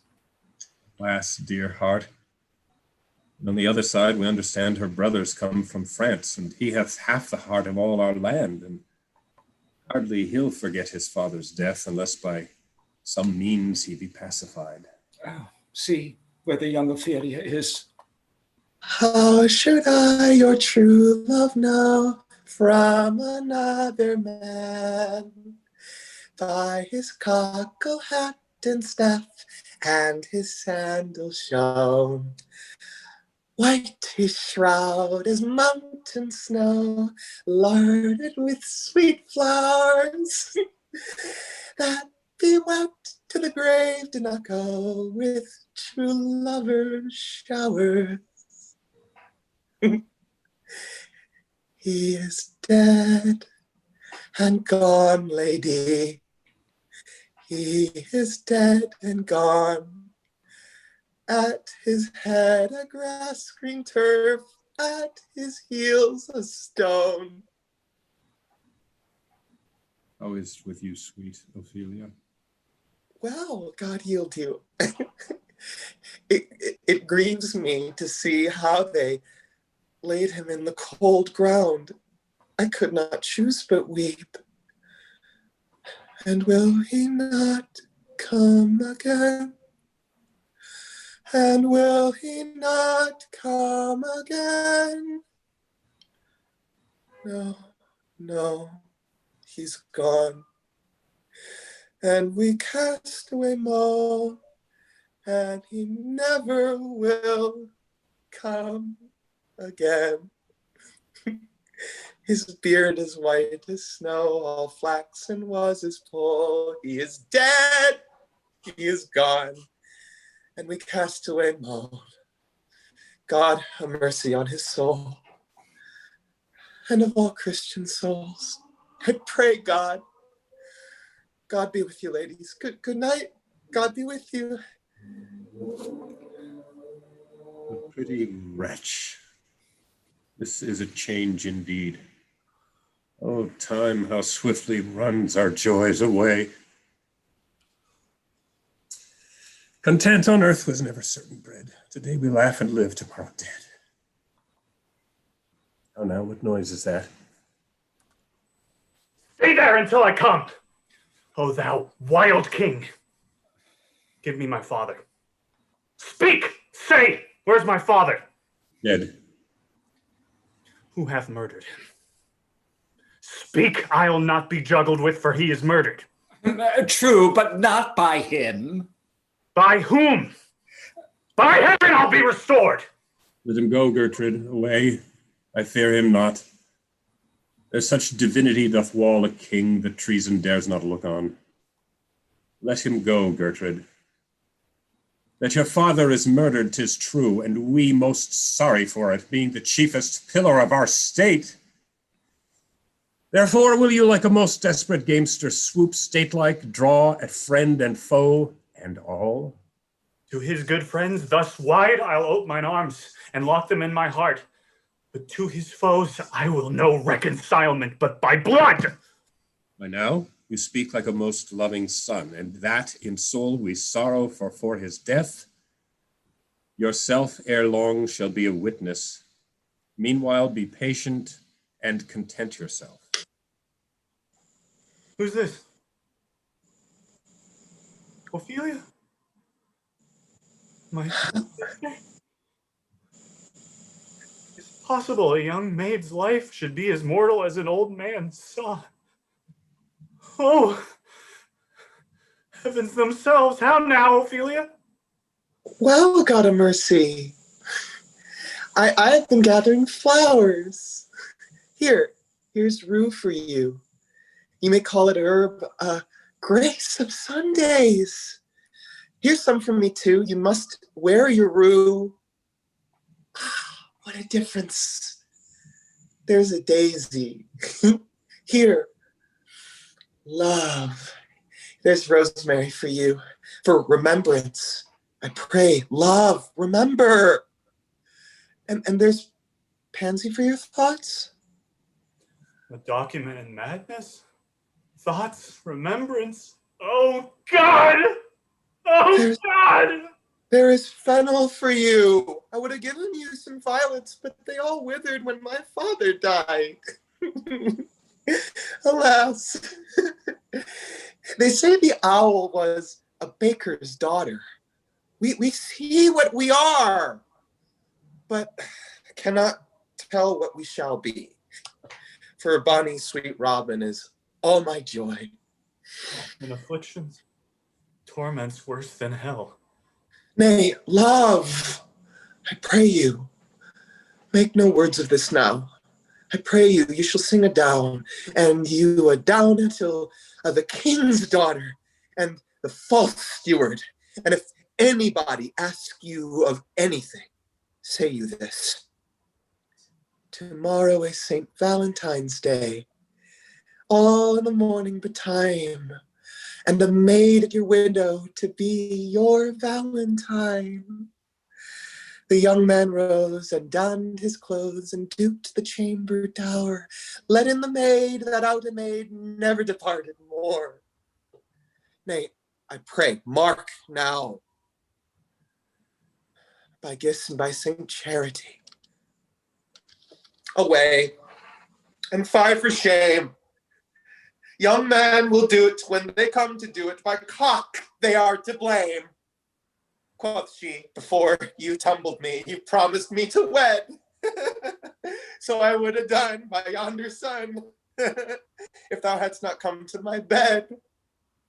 So God be with you all. God be with you, ladies. God by you. Love. Grief upon grief! My father murdered, my sister thus distracted. Cursed be his soul that wrought this wicked act. And you, good Laertes, for a time. Although I know your grief is as a flood, brim full of sorrow, but forbear a while and think already the revenge is done on him that makes you such a hapless son. You have prevailed, my lord. A while I'll strive to bury grief within a tomb of wrath, which once unhearsed, then the world shall hear Laertes had a father he held dear. No more of that, ere many days be done. You shall hear that you not dreamed upon. Madam, your son is safe arrived in Denmark. This letter I even now received of him, whereas he writes how he escaped the danger and subtle treason that the king had plotted, being crossed by the contention of the winds. He found the packet sent to the King of England, wherein he saw himself betrayed to death. As at his next conversion with your grace, he will relate the circumstance at full. Then I perceive there's treason in his looks that seem to sugar over his villainy. But I will soothe and please him for a time, for murderous minds are always jealous. But know not you, Horatio, where he is? Yes, madam. And he hath appointed me to meet him on the east side of the city tomorrow morning. Oh, fail not, good Horatio, and withal commend me a mother's care to him. Bid him a while be wary of his presence, lest that he fail and that he goes about. Madam, never make doubt of that. I think by this the news be come to court. He is arrived, observe the king, and you shall quickly find Hamlet being here. Things fell not to his mind. But what have become of Guildenstern and Rosencrantz? He being set ashore, they went for England, and in the packet there writ down that doom to be performed on them pointed for him. And by great chance he had his father's seal, so all was done without discovery. Oh, thanks be to heaven for blessing of the prince. Horatio, once again, I take my leave with thousands mother's blessings to my son. Madam, adieu. Hamlet from England? Is it possible? What chance is this? They are gone, and he come home? Oh, he is welcome. By my soul he is. At it my jocund heart doth leap for joy, that I should live to tell him thus he dies. Laertes, Content yourself, be ruled by me, and you shall have no let for your revenge. My will, not all the world. Nay, but Laertes, mark the plot I have laid. I have heard him often with the greedy wish upon some praise that he hath heard of you touching your weapon, which with all his heart he might be once tasked for to try your cunning. And how for this? Marry, Laertes, thus. I'll lay a wager, shall be on Hamlet's side, and you shall give the odds, to which will draw him more desire to try the maestry that in 12 vennies you gain not 3 of him. Now this being granted, when you are hot in midst of all your play, among the foils shall a keen rapier lie, steeped in a mixture of deadly poison, that if it draws but the least dram of blood in any part of him, he cannot live. This being done will free you from suspicion, and not the dearest friend that Hamlet loved will ever have Laertes in suspect. My lord, I like it well. But say Lord Hamlet should refuse this match. I'll warrant you, we'll put on you such a report of singularity will bring him on, although against his will. And lest that all should miss, I'll have a potion that shall ready stand in all his heat when that he calls for drink, shall be his period and our happiness. 'Tis excellent. Oh, would the time were come. Here comes the queen. How now, Gertrude? Why look you heavily? My lord, the young Ophelia, having made a garland of sundry sorts of flowers, sitting upon a willow by a brook, the envious sprig broke. Into the brook she fell, and for a while her clothes, spread wide abroad, bore the young lady up, and there she sat smiling, even mermaid-like twixt heaven and earth, chanting old sundry tunes, incapable as it were of her distress. But long it could not be, to that her clothes, being heavy with their drink, drag the sweet wretch to death. So she is drowned.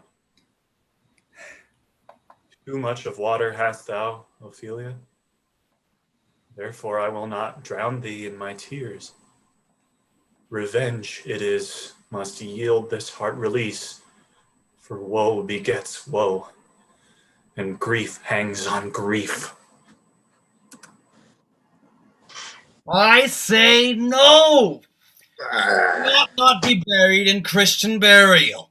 Why, sir? Mary, because she's drowned. But she did not drown herself. No, that's certain. The water drowned her. Yeah, but it was against her will. No, I deny that. For look you, sir, I stand here. If the water come to me, I drown not myself. But if I go to the water and I am there drowned, ergo I am guilty of my own death. You're gone. Gone, you're gone, sir. But see, she hath a Christian burial because she's a great woman. Mary, more's the pity. That great folk should have more authority to hang or drown themselves more than other people. Go, fetch me a stop of drink. But before thou goest, tell me one thing. Who builds strongest? Of a mason, a shipwright, or a carpenter? Why, Mason. For he builds all of stone and will endure long. That's pretty. Toot again. Wait, then, carpenter, for he builds the gallows, and that brings many a one to his long home. Oh, pretty again. The gallows doth well. Mary, how does it well? The gallows does well to them that do ill. Go, get thee gone. And if anyone ask thee hereafter, say, a grave maker, for the houses he builds last till doomsday. Fetch me a stoop of beer. Go. Get out here. A pickaxe and a spade 4 and a winding sheet. Most fit it is, for 'twill be made for such a guest most meet. Yes, good. In tune that time. fellow of himself. Is thus merry in making of a grave. See how the slave jewels their heads against the earth. My lord, custom hath made it in him seem nothing. A pickaxe and a spade, for a winding sheet must fit it for to be made, for such a guest most meet. There's another Horatio. Why may it not be the skull lawyer? Methinks he should indict that fellow of an action of battery for knocking him about the pate with his shovel. Now where is your quirks and quilts now, your vouchers and double vouchers, your leafs and freeholds and tenements? Why, that same box there will scarce hold the convenience of his land, and must the honour lie there? Oh, pitiful transformance, I pray thee, tell me, Horatio, is parchment made of sheepskins? And of calves' skins too.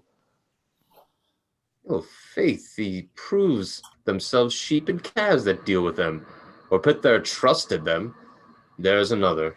Why may not that be such one's skull that praised my lord such one's horse when he meant to beg him? Horatio, I pray thee, let's question yonder fellow. Now, my friend, whose grave is this? Mine, sir. But who must lie in it? If I should say I should lie in my throat, sir. What man must be buried here? No man, sir. What woman? No woman, neither, sir. But indeed one that was a woman. An excellent fellow, by the Lord, Horatio. This 7 years have I noted it. The toe of the peasant comes no near the heel of the courtier that he cowls his kibe. I pray thee, tell me one thing. How long will a man lie in the ground before he rots? Faith, sir, if he be not rotten before he be laid in, as we have many pocky courses, he will last you 8 years. A tanner will last you 8 years full out, or 9. And why a tanner? Why, his hide is so tanned with his trade that it will hold out water. That's a perilous devourer of your dead body, a great soaker. Look you, here's a skull hath been here this dozen year. Let me see. Aye, ever since our last King Hamlet slew Fortinbras in combat. Young Hamlet's father, he that's mad. How came he mad? Faith, very strangely. By losing of his wits. Upon what ground? Ah, this ground in Denmark.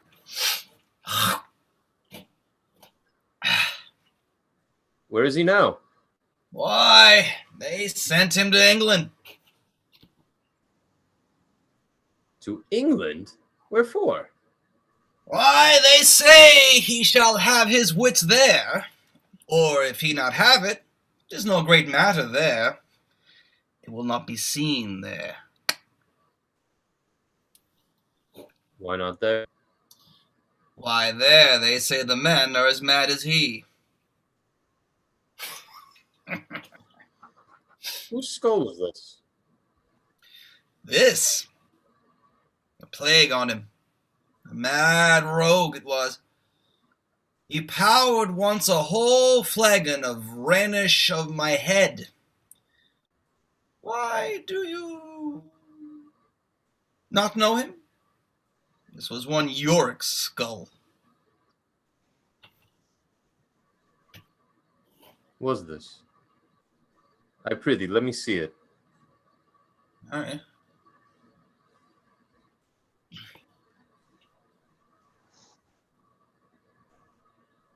Alas, poor Yorick.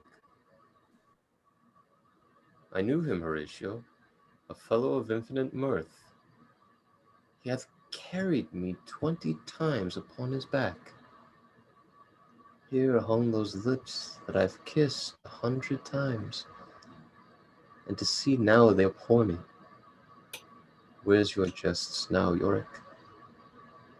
Your flashes of merriment? Now go to my lady's chamber and bid her paint herself an inch thick. To this she must come, Yorick. Horatio, I prithee, tell me one thing. Dost thou think that Alexander looked thus? Even so, my lord. And smelt thus? Aye, my lord, no otherwise. No. Why might not imagination work as thus of Alexander? Alexander died, Alexander was buried, Alexander became earth, of earth we make clay, and Alexander being but clay, why might not time bring to pass that he might stop the bunghole of a beer barrel? Ha! Imperious Caesar dead and turned to clay. Might stop a hole to keep the wind away. What funeral is this that all the court laments? It shows to be some noble parentage.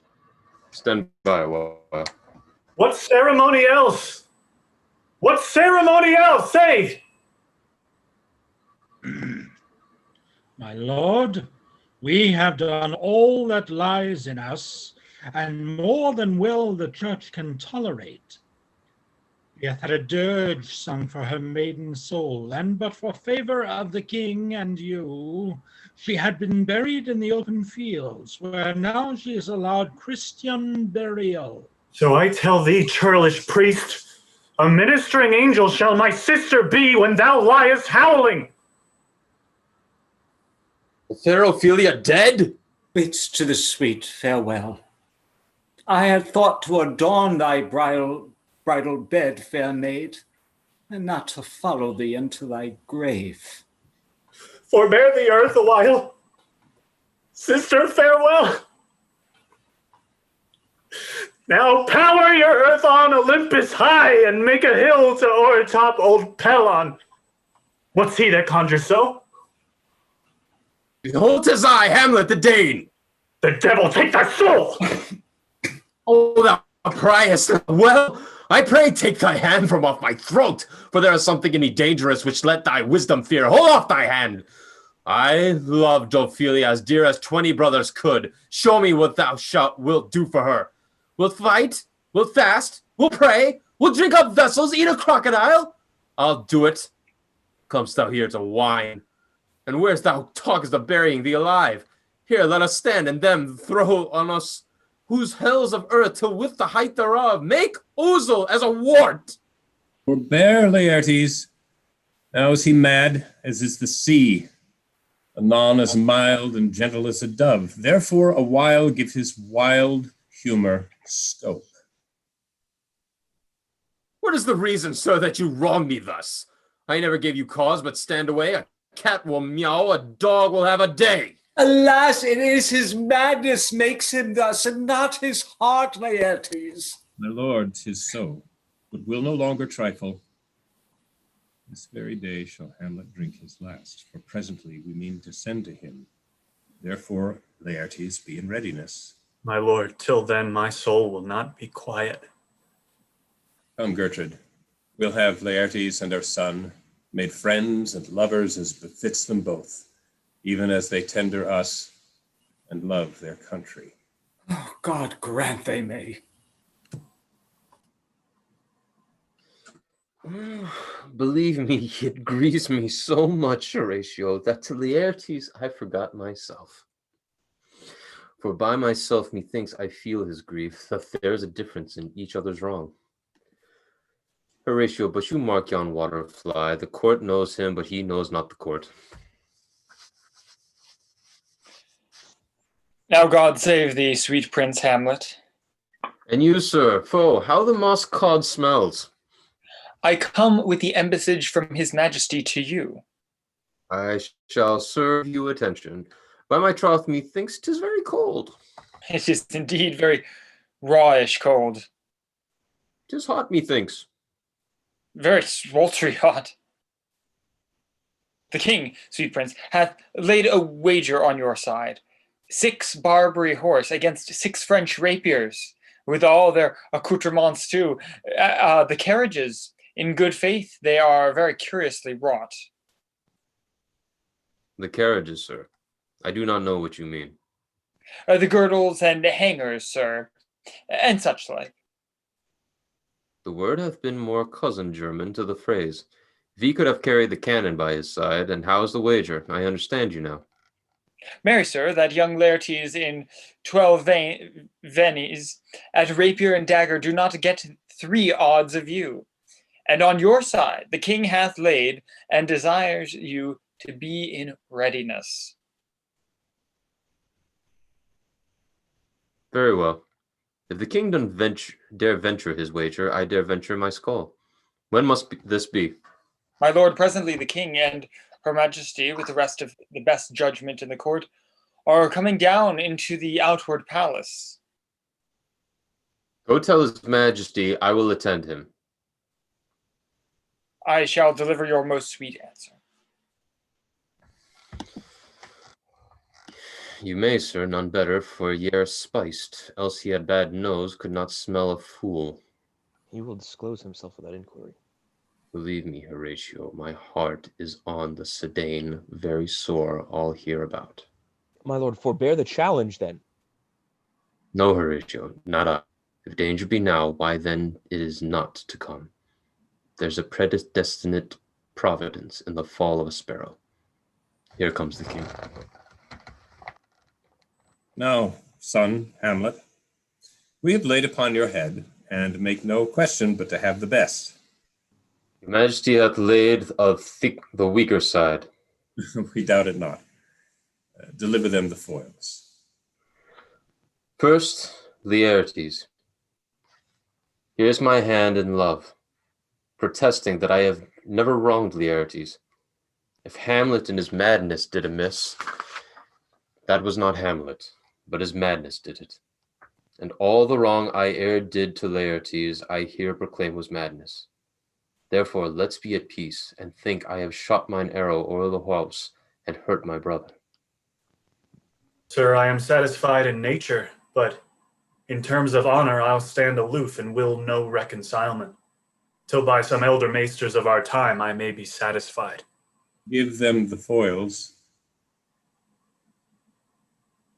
Up your foil, Laertes. These foils have all a lot. Come on, sir. No, none. Judgment! Hit. A most palpable hit. Well, come again. Another judgment! I grant a touch. A touch. Here, Hamlet, the king doth drink a health to thee. Here, Hamlet, take my napkin, wipe thy face. Give him the wine. Set it by, I'll have another bout first. I'll drink anon. Here, Hamlet, thy mother drinks to thee. Do not drink, Gertrude. Oh, 'tis the poisoned cup. Laertes, come, you dally with me. I pray you pass with your most cunningest play. Aye? Say you so? Have it you. I'll hit you now, my lord. And yet it goes almost against my conscience. Come on, sir. Look to the queen. The drink! Hamlet, the drink! Stephen will keep the gates. Lords, how is it, my lord Laertes? Even as a coxcomb should, foolishly slain with my own weapon. Hamlet! Thou hast not in thee half an hour of life. The fatal instrument is in thy hand, unbaited and envenomed. Thy mother's poisoned. That drink was made for thee. The poisoned instrument within my hand? Then venomed thy venom. Thy damned it villain! Come! Drink! Here! Lies thy union here! Oh! He is justly served. Hamlet! Before I die, here, take my hand. and with all my love, I do forgive thee. And I thee. Oh, I am dead, Horatio. Fare thee well. No, I am more an antique Roman than a Dane. Here is some poison left. Upon my love, I charge thee to let it go!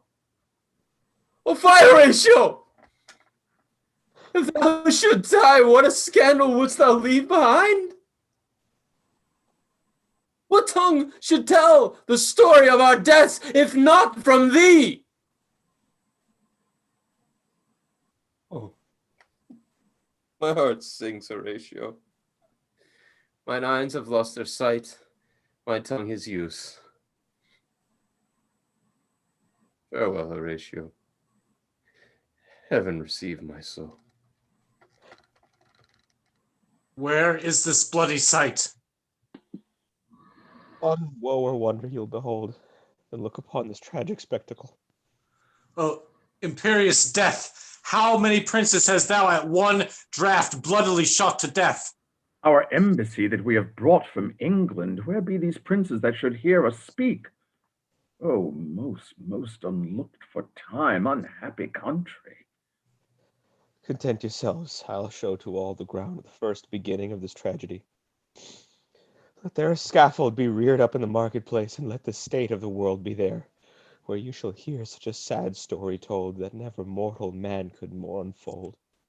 I have some rights of memory to this kingdom, which now to claim my leisure doth invite me. Let 4 of our chiefest captains bear Hamlet like a soldier to his grave, for he was likely, had he lived, to have proved most royal. Take up the body. Such a sight as this becomes the fields, but here doth much amiss. Very nice. Guys, who tells your story? Sorry, couldn't help it. Okay, guys, thank you very much indeed. That was quite something. I'll take something. I think, you well, said play it up, so I play the ultimate drama queen. Hamlet, the In music. the boys' club. Only boys from now on, everyone. Men's club, no girls allowed. Next is an all-female Julius Caesar. Stephen, was I enough of a drama queen for you? No, actually, I expected more. Oh, that hurts. That hurts. You You can't tell that to Michael. He'll do it. Yeah, yeah. I enjoyed all of the singing. That was fun. Yeah. It's so different, isn't it? Yeah. Steve, guys, what version of the play is this? This isn't the folio, is it? No, this is the first quarto. You've heard all about it. This is the first quarto. Oh, okay. Because it really, I've done this before, and I haven't heard it move like this before. They punched up the script after this. That's why I cast the fastest speakers I could find.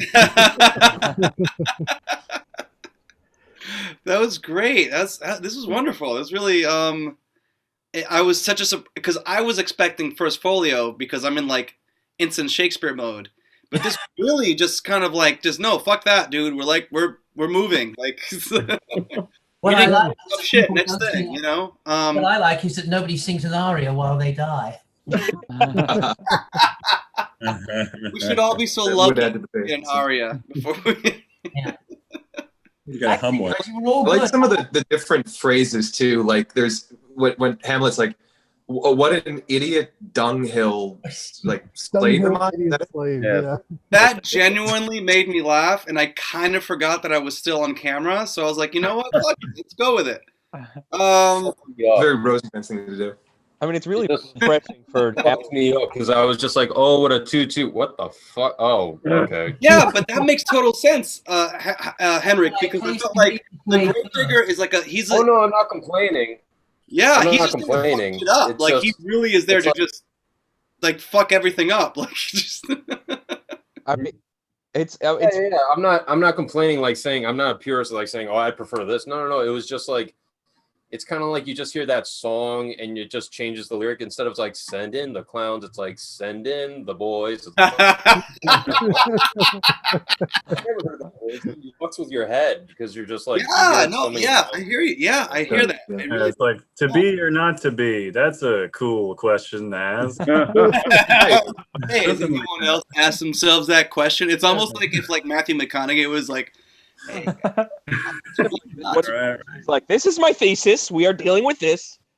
you guys, hey, Horatio, how you doing, man? What makes it really interesting, because you don't read what you think you're going to see. You know, it's great. It's great for proofreading practice because it's not what you expect. Yeah.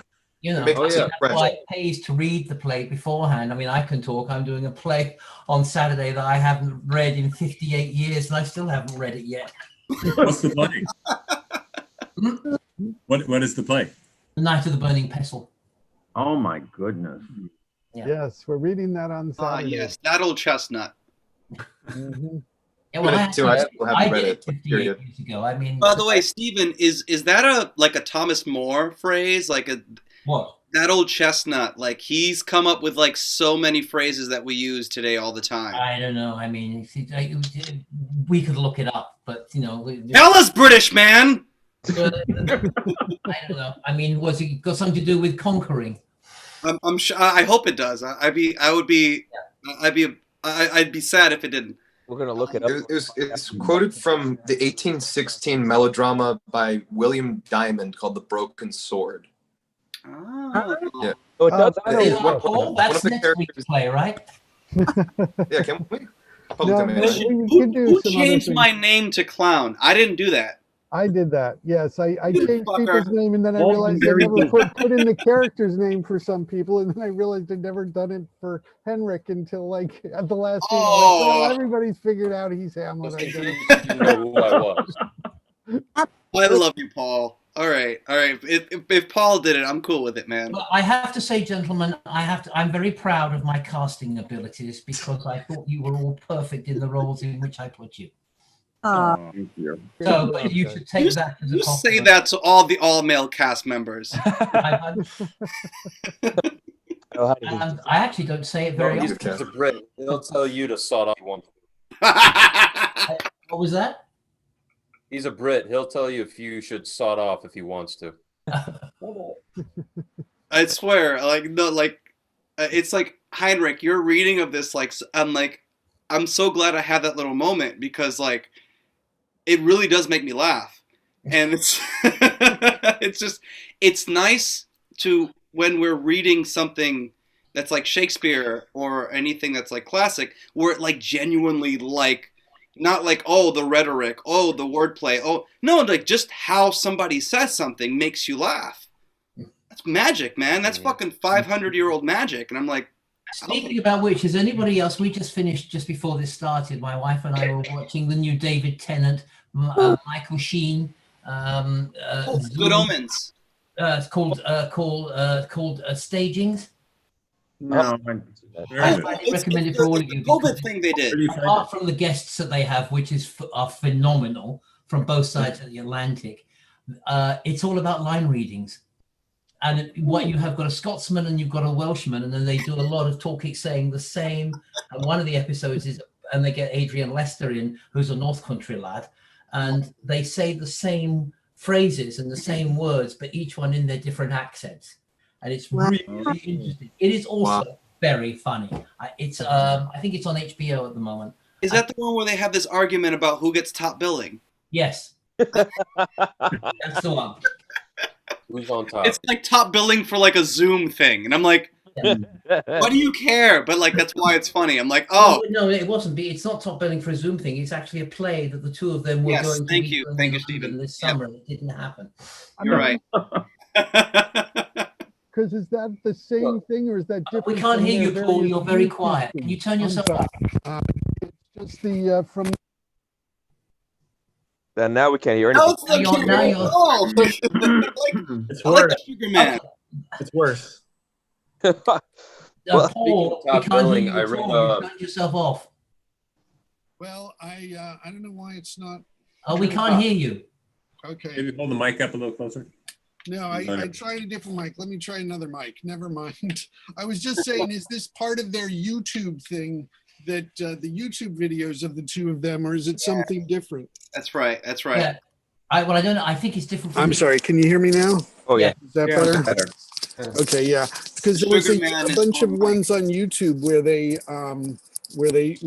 were playing with each other. So yeah. I have a question I meant to ask you, Stephen, since you're from England. But yeah, they were great in Good Omens. Yes, Michael.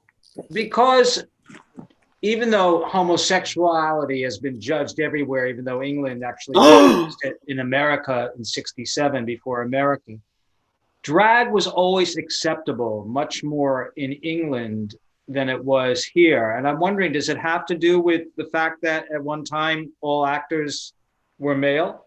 Do you think it's in the DNA because it was always taken much lighter? No, it was only accepted in very, very specific, very certain circumstances.